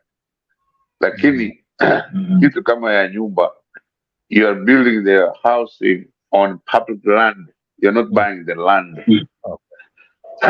And therefore ile 3,000 yanasema ni kweli, there are so many things that goes into it that we can see, lakini lazima tuone ya kwamba when he finishes, how do the people settle in those housing. Ukiona vile alitembea leo na wale watu walikuwa wanazungumza nao, ambao walikuwa wanafanya hiyo kazi ya mjengo, and then you wonder what will these people be doing if this president did not come up with the idea of building their houses. They will be idle. These are the people that you call maandamano wanaenda. These are the people you call for, any gathering they go. But ukiwa na kazi, they are more involved in that. Lakini ya mwisho kabisa, hiyo housing ndio imetengeneza economies of the Western powers. Hii mnasema Asian powerhouses and all this. They followed the housing. You're not inventing anything new. It has always been there. And there is no way you can build those houses and pay the money that you gentlemen and lady are talking about for the common Kenyan to buy those. It will be practically impossible. Lakini hiyo ya 3,000 hiyo tunataka tuone, kwa sababu kama imespoke like mimi nasema hiyo kitu ya kasi ile ndio imespoke, then we are very sorry. Lakini tunaendelea this kama Kenya is optimistic, hao ni wananchi ambao hawakutaka huyu aendelee na hii kazi na apate hii kazi. And if they come here to say negative things about this government, it's understandable. It's common. But give us 5 years to the constitution in December. Okay. Now, my final question to you, optimistic and backup. Let me begin with you, optimistic. Now, how do I put this question? When you look at the current regime, it has had many projects begun. None has gone to the level of completion, but even at its early stage, unakuta tu kuko na corruption tu kibao. You remember the time tulikuwa na drought, tukasema tulete mahindi na oil. See what happened. Tukasema tufanye government to government. See what happened. So what are we talking about when we say hizi stories za housing? Could we be also having ka corruption kamejificha Kenya, tuongelelei kako tu uko ndani, ni venye maybe control of budget ajaingia ndani aangalie hizo documents vizuri, solicitor agenda anaitaka nani yule accountant Nancy, she's called what? She's the I'm forgetting her role, the auditor general. If akuja akague vitabu akute kuna watu wanafanya hapa mambo visivyo, what do you make of what that could be? Could we be harboring corruption to chini ya maji tupata tusemi? Absolutely, because sasa ukiangalia at the end of the day, projects zake, they are not taking off. Why is it? Because he's flouting the constitution. Because at one point he is appealing to Kenyans to do the right thing. But when you look at the constitution, it contradicts that, because you see, you cannot take our faith in vain. Okay? Kenyans want to do good. Which Kenyan have ever had where if you're very close, if you have friends, close-knit family or close friends, hatutapenda kuchanga. You understand that Harambee spirit, yeah? Ukisikia matanga unasema okay, even you have 200 bob because you're broke, it's the end of the month, but at least hata utatoa hiyo na utasema okay, sahii sina hiyo pesa lakini wacha hii itakusukuma. You understand? Now he is optimizing that aspect of Kenyans, because I do believe Ruto is not a stupid man. That is what I do believe. He is not a stupid man. He has understood the Kenyan psychology. All right. But unfortunately, Pen, I will answer you on this. You seem to contradict yourself. At one point, you're telling us that you do respect the fact that things are not going well with him, but it is because we are fighting him, because you respect the constitution. And then on the other hand, again, you flip-flop. And then you tell us the opposite. I mean, it just makes sense. All right? Because right now, Kenyans are hurting. And I am in Kenya. all right, you probably might not be in Kenya, or you might be in Kenya, and maybe you live in State House and you work in a government house. So maybe our visions are not aligned. Yeah, well, unaona $dollars, us guys are seeing minus signs. Yeah, all right. So spare me, and spare the rest of Kenyans who are actually hurting. You know. All right. So, I'll be coming to you, Kenya, optimistic with your closing remark, but I'm sure Pen Nyagaka would want to respond to that.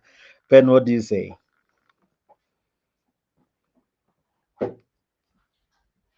We amezima tu hivyo.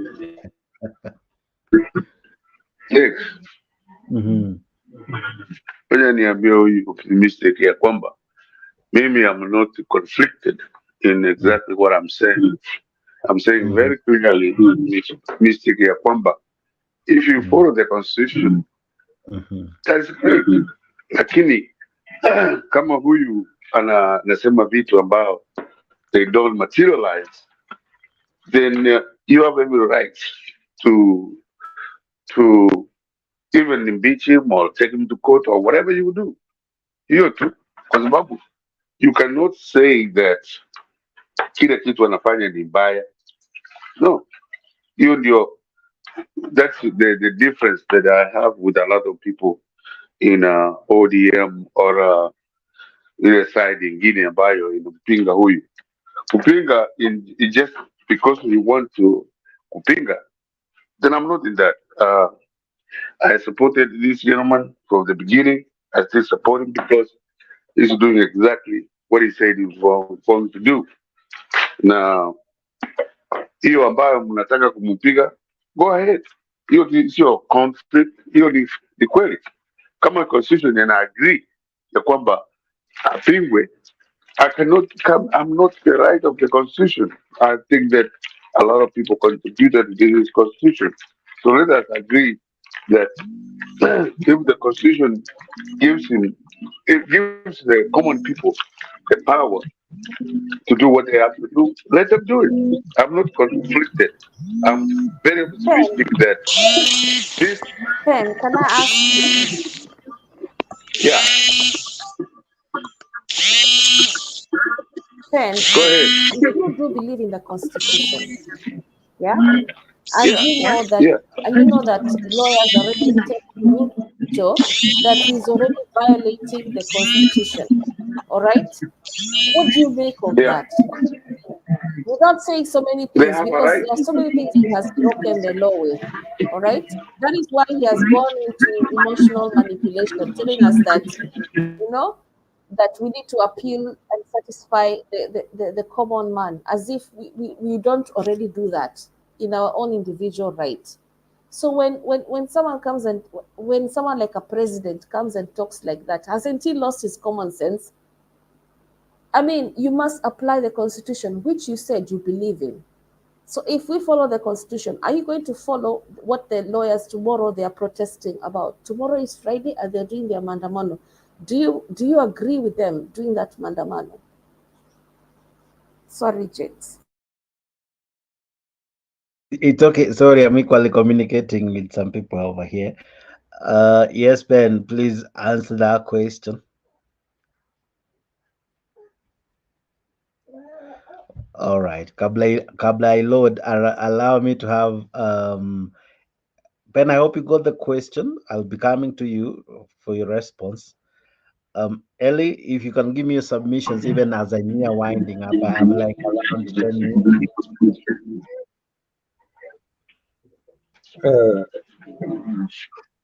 Jax, I made my submissions last week. I suggested that the man who is now purporting to be in control of Kenya. Sorry, is that my sound or where is it coming from? Yeah, it is.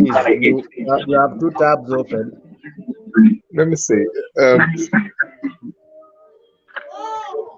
Is it still on? Yeah, but we can hear you. Go ahead.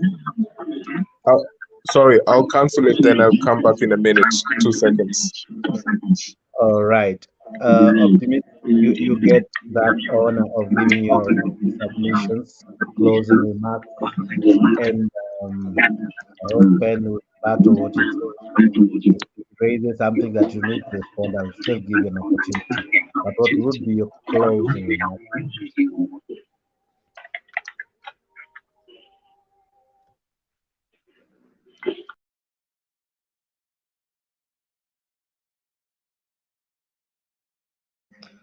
Optimistic, it's your turn.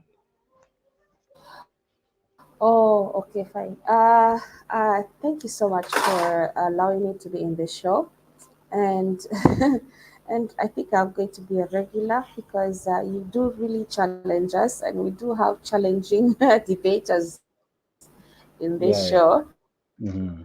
and I do appreciate their own different views. So I'll be here to counter them if I can, but and I Yeah. also agree where there's fact and truth in what they say. My point is, Kenya was predicted today that we are going to have a revolution. So I'm optimistic that a lot of Kenyans, with the way they are feeling that things are not going right in this country, we will be able to stand up the government. Now, maybe some people might confuse that and say that we want to overthrow the current government. No, not that. That is not my view. Okay, all right. This guy, however he got power, he got it. The only Yeah. thing is that we're going to stand by our constitution. We will not allow him to violate our constitution and our basic rights. All right. These All right. constant taxes that he keeps coming up every month with, we are going to fight them on the basis of the constitution because at the end of the day, we have a right to live and to have proper housing and to have education. But when we see him flouting it, like what he's done in the education sector, it is miserable. This is why Magoha had a heart attack. You understand? Yeah. This guy died because of a broken heart, because of what he has worked so hard for. Just see it plummeting, Optimistic. I will not plummeting. really And now, stretching thank you. God, he's not even alive to see this. Yeah. He's not even All alive to see how Kenyans are being right. failed. Anyway, let me just end it there for now. All right. Ellie, I give you 2 minutes of fame. Okay. My submission was, as I said last week, I think Your submission last week was interesting, and I think someone somewhere had you. You said he should be impeached because of mental incapacitation. Now, the and it's LSK getting worse. they have just exchanged. It is getting worse. Absolutely, Ellie. They have exchanged it. Now they want to impeach him because of gross violation of the constitution. But same thing will happen if the impeachment go through.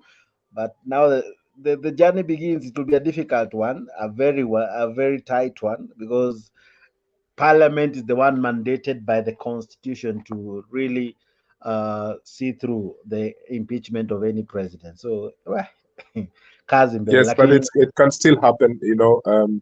There is a lot that can change. Life in a week is a long time in politics anywhere. So, anywhere, even a day. Yeah. So I don't think that the Azimio side are asleep. And also, when this man says that there is intense sabotage against his plans, I believe actually there is sabotage. That there's people there who did not want him in power anyway, even including in the executive and in the judiciary. So there is not like a universal acceptance that there's a consensus this man has to be in power. So in a way, I'm not crying tears for him, but I'm actually agreeing with him, but that there is some form of sabotage. And before he knows it, there will be civil disobedience. Because when it comes to issues of tax, and he's trying to laugh at people saying that, you can't just live there without paying tax. I'm Caesar, you pay me. Who told him that he's Caesar? Because there is people who objected to his politics and did not vote for him, a huge chunk, you know. We only rely on what those judges said. They forced us to believe that he's the person who won the elections, and we just had to believe it. Now he's turned out against them.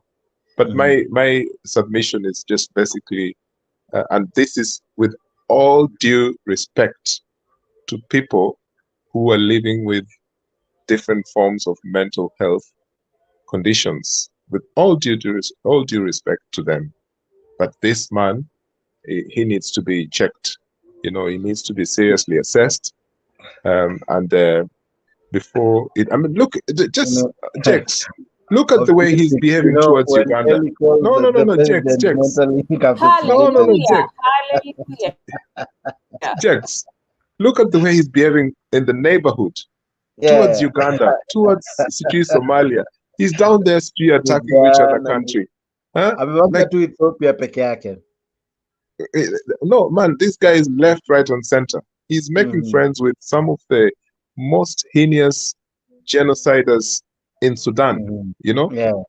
And then we think the man is up, up there, he's okay. One thing I know is that when Uhuru Kenyatta said what he said about William Ruto, and people did not believe him, it was a massive mistake. People even say that Uhuru Kenyatta had state powers to contradict the opinion of the judges. I think Uhuru Kenyatta gave people enough time to think about what he was saying, you know. But that's another story. So for me, this man should not even even some of the things he has done in the past, where I think this guy is just mentally ill-equipped, you know.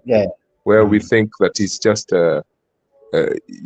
he's like massively corrupt. He wants to get land everywhere. Maybe this is just part of his mental state, you know. Now, what I'm saying is how you're connecting those to the you have to. One thing I wouldn't do is I wouldn't insult him. No. No man or woman is worth of any insult. I will not insult him. What I'll do is I will say that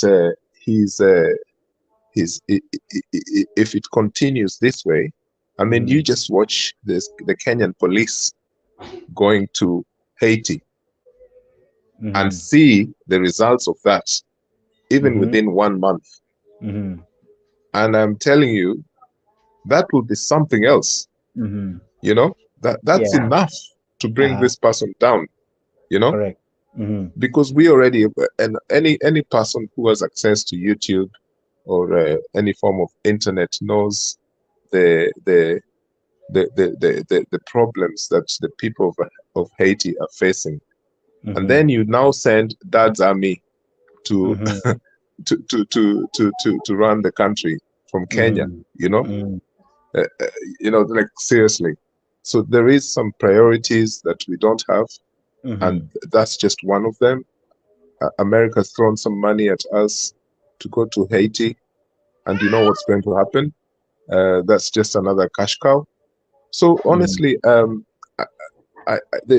can say you can do volumes about this person who is at the helm of power in Kenya at the moment. He needs to step down. If he doesn't step down, I believe that people can make him step down, because now he's touched the raw nerves. We're talking about the economy. He's, where is those wheelbarrows, by the way? The wheelbarrows, where are they? We're busy doing constructions. Where are the wheelbarrows? You show me. Show me one wheelbarrow. At the construction sites. That's where the conman started, with wheelbarrows. Optimist, where are the wheelbarrows? Yeah, where are the wheelbarrows? Where? That was just a con. You're going to tell me those were metaphors. Yes, I would agree with you. Those were just metaphors, because it's like you're supposed to see the grass is always greener on the other side. I don't know, but that was it. You know, he has been playing with our psychology, but what he forgets is that we have a constitution, and I do agree with you, Ellie.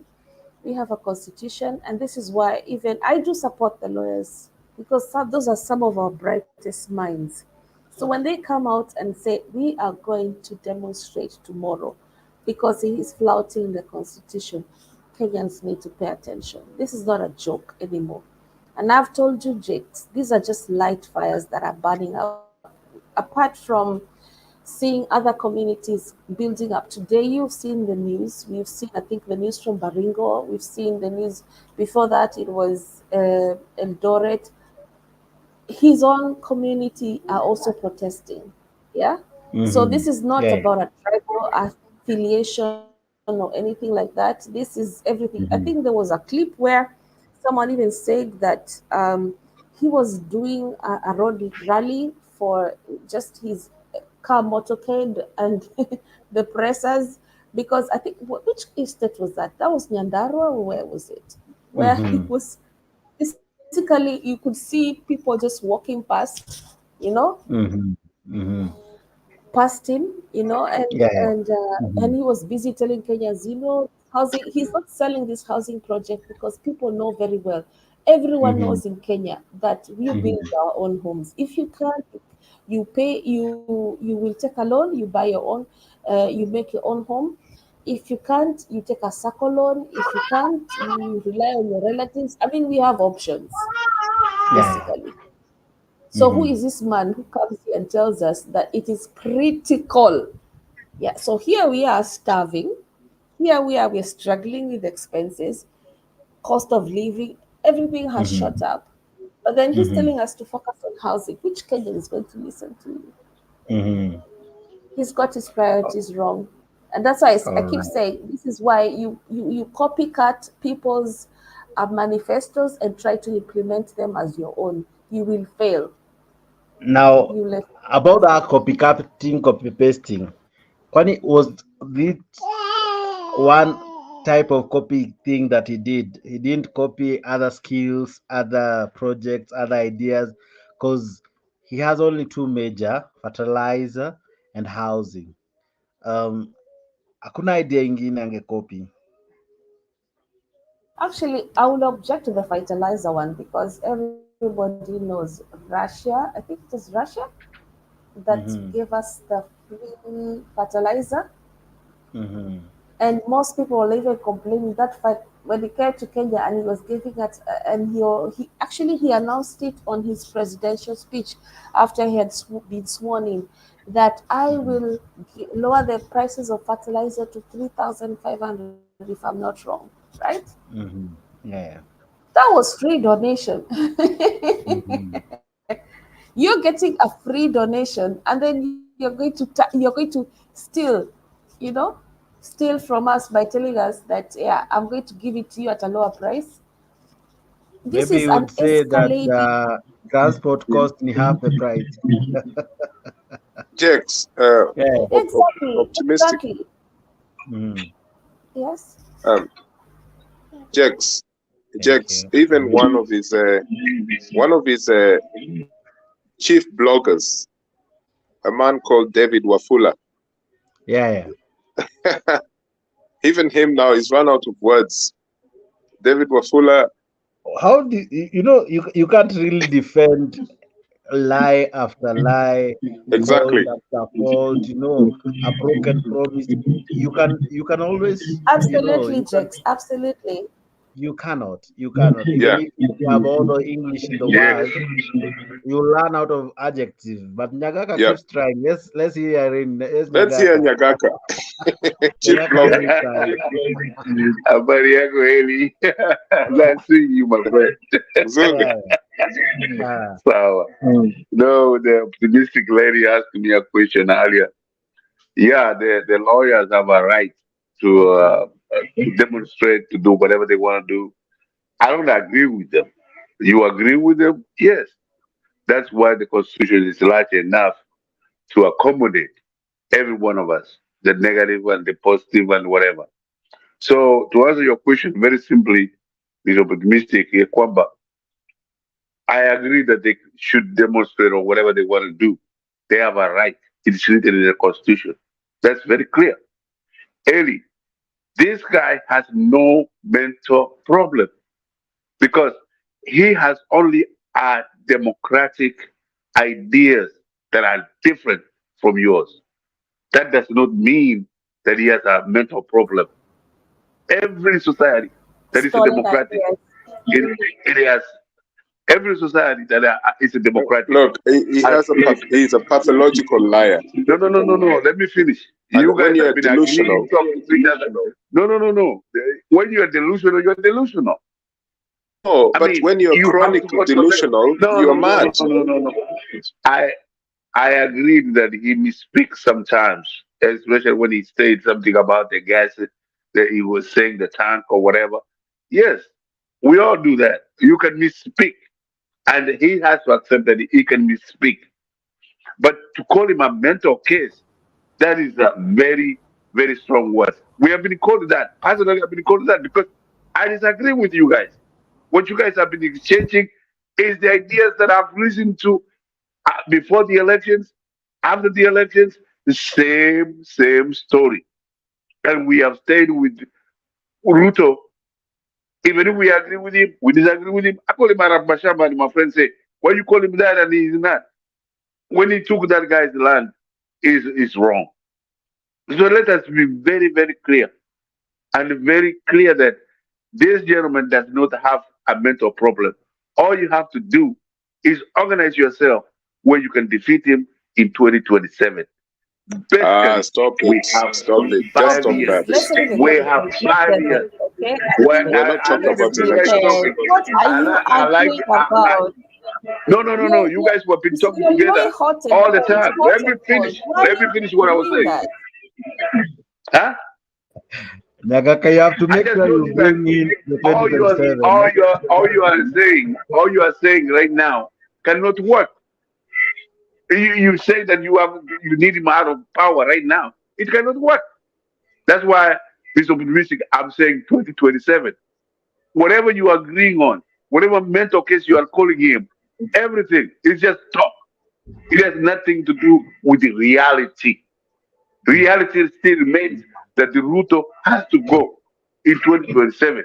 He either goes home to go or he stays in the state house. Simple as that.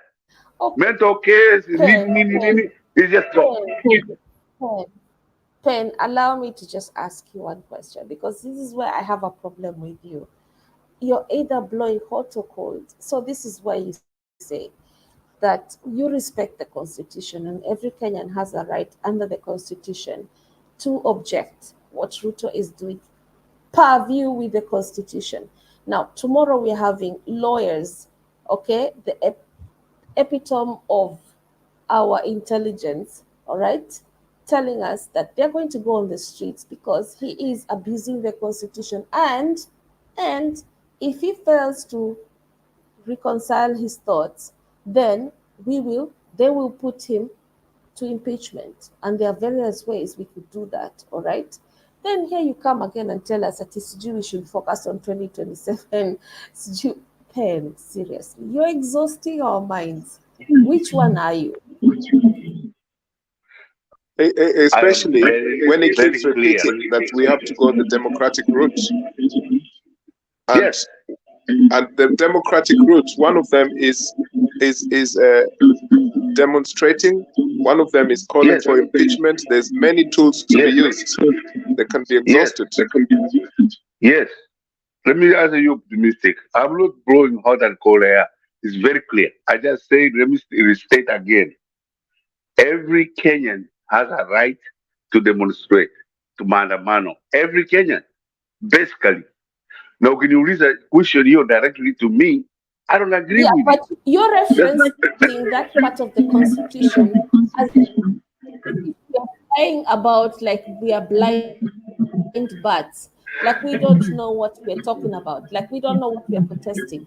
So you're saying we have a right to do that so that we're acting like it's like we are blind. No, Pen, we are not blind. No, I am agreeing with you that I am agreeing with you that you have a right to demonstrate. I'm agreeing with you that you have a right to demonstrate.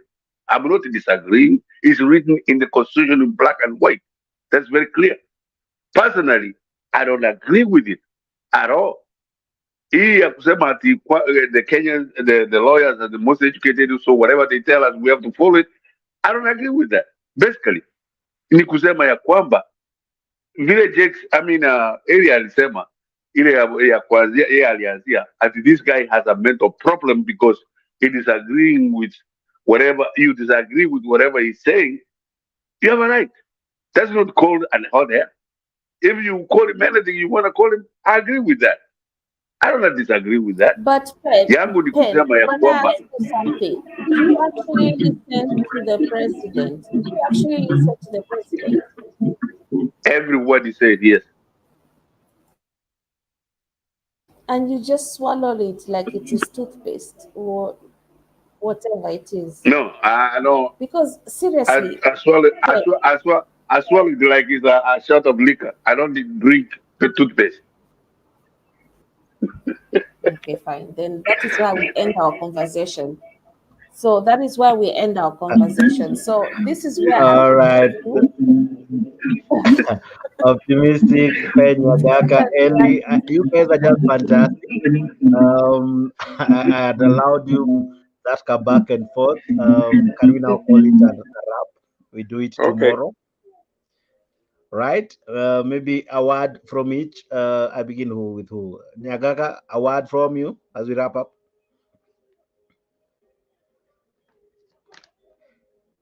Nyagaka, can you hear me? Your final sentence, not statement. All right. As Nyagaka is loading my question, Ellie. Okay. May my final statement for this session of our conversation is that we have a person at the helm of Kenyan governance who, before the elections, for 3 years before the elections, was pumping in money to churches, all the faith organizations, 1,000 Kenya shilling notes, which Uhuru, of course, was doing his best to stop the flow of that money through a central bank regime to stop it, because we knew where this money laundering schemes were coming from. This man was all behind this, who is now leading Kenya. This is a person who Kenyans knew that he was not the cleanest possible candidate to run the country, but Kenyans are hard to come by. They do their own thing. He garnered a respectable percentage of the vote, but to me, he did not win. But I was surprised that even some people voted for him in big numbers, even though I know that he did not win. So my statement is, at this point, I still fault Kenyans, not this person, because Kenyans are the ones who, the Azimio coalition would not have gone to court if they had a massive landslide, which they probably didn't get. They won, yes, but I don't think they had a landslide, and only because their chief opponent also got a respectable vote, which was very sad. So I blame Kenyans. Thank you.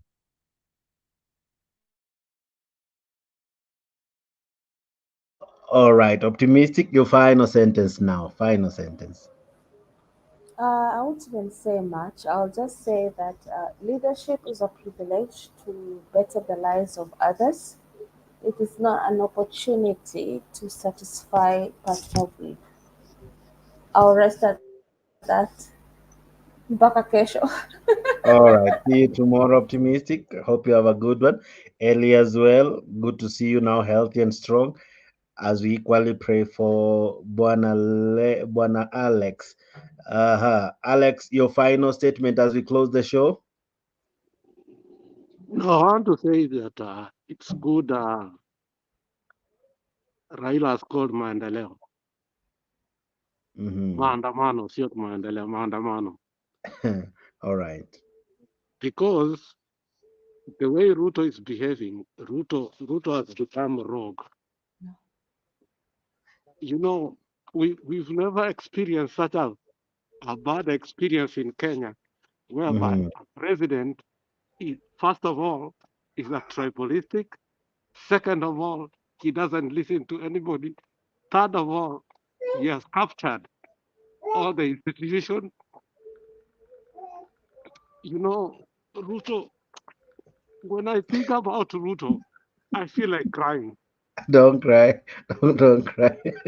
Don't cry. No, you know, he has captured the judiciary. It's well, it's well, Alex. He has I captured feel the you. judiciary.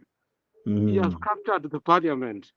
mm, He has captured everything. He has captured the church. mm. So we don't even know.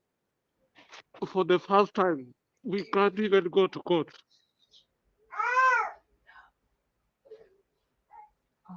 You understand? We can't even Very go to sad, court very because sad. I feel you, Alex.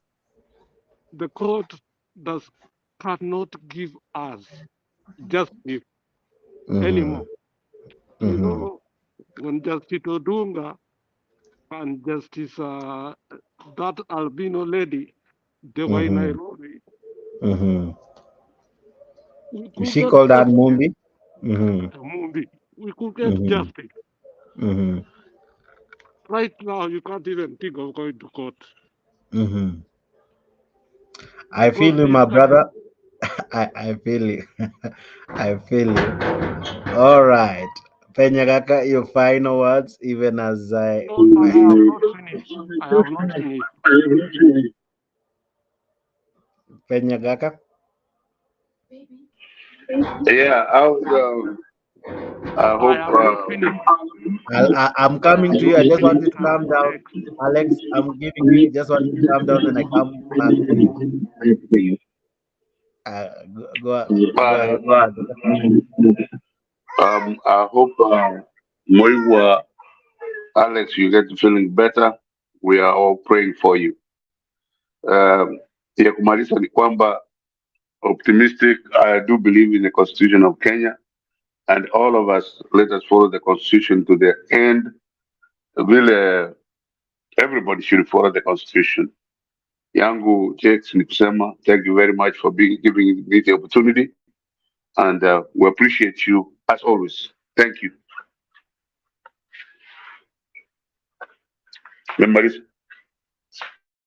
All right. Thank you so much, Alex. Now I think you can finish. I think now you're okay. Go ahead. Kenny, I want to tell you something as my uncle. Don't support a government that is restressive to our people. Our people are suffering. This is January. Our people are not even going to school. You saw what happened in Kisii. Osoro wanted to shoot Simbarat. Did you see that? Yeah, we did. No, I'm asking Alex, and he lied about it. You see, he has gone because he doesn't want to answer that question. We saw that Osoro wanted, actually, he shot somebody in the ear. Yes, About Alex. 15 people were shot. About 15 people were shot in Kisii because of Osoro. You know, it hurts me that in Kisii, these things are going on. And Osoro has goons in Kisii. So I wanted to tell Penny that don't support a regressive government. All right. Okay. Yeah. Thank you so much. Pen is in. Pen, I hope you heard what Alex has told you. Yeah. Yes, I did. And what is happening? Osoro is just a useless kid. Alex, I tried to get hold of him. I tried to call him for something that I wanted, and he didn't want to talk to me. So I found him to be so childish, just because he didn't know who I was, that he didn't want to talk to me. But kusema kweli, all the people are suffering in Kenya, in general, Wakisii included. Okay. Thank you. Fantastic, ladies and gentlemen. Thank you, Pen. Thank you so much, guys. We have to bring it to a close, but we will do this tomorrow night. Tomorrow night, same place, same time. Here in Kenya, utakuwa saa 4. Kwenye sijui itakuwa saa ngapi, but I see my good friend, tulikuwa shule pamoja. Now he resides in the US. Daktari Bruno, good to see you. Asante sana, Bruno. Opondi, thank you. Long time, my brother. Happy to see you. Good year, I see you. True TV, asanteni sana. Penya Gaka, Geoffrey Ruto, and many ambao me participate kwa show. You guys are just but fantastic. This show comes again tomorrow, same time, same place. Keep it here. This is Africa 24. As usual, I'm your host, Jakes, the moderator, and this has been Africa 24. Please consider subscribing. Make this your channel, Make this your channel. Yes, I know uko kwa Mtembei, I know uko kwa Leo, I know uko kwa Kenya Digital, I know uko kwa Kenya News, but hey, imagine uko pia kwa Africa. All right, so subscribe to Africa 24. Let us make it your #1 home. Okay, thank you so much. Tomorrow we do another show. Sorry for yesterday. I had most of these panelists ready, but tulikuwa na mshiki kidogo na StreamYard na Facebook. But I think today iko sawa. Though kuna kadalika moja tu, I'll deal with it. But thank you so much. Please consider subscribing, follow us, and let's keep the conversation going. I love you guys. See you tomorrow, same time. As usual, I'm your host, Jakes, the moderator. Bye-bye. Tunasonga mbele watu wote wa Jamhuri Kenya yetu. Tunasonga mbele watu wote wa Jamhuri Kenya yetu. Haya sisi sote wananchi tushangilie. Eko Jamhuri, eko Jamhuri, sote eko Jamhuri Kenya yetu yaenda mbele.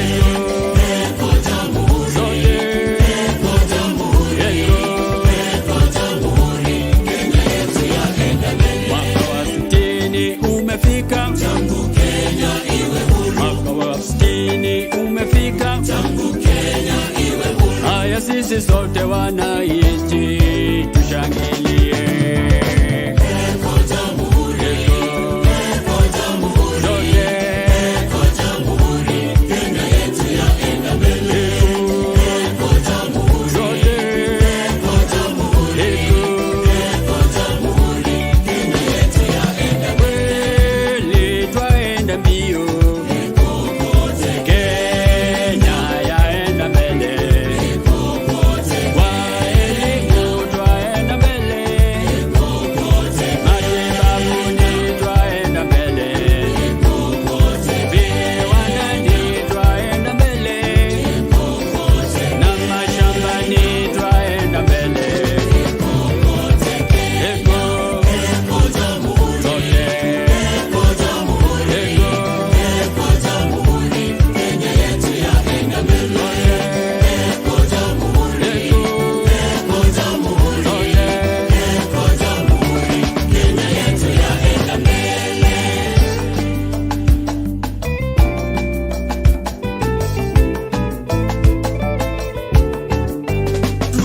Tunajivunia Kenya nchi yetu, kweli yapendeza, kweli yavutia. Tunajivunia Kenya nchi yetu.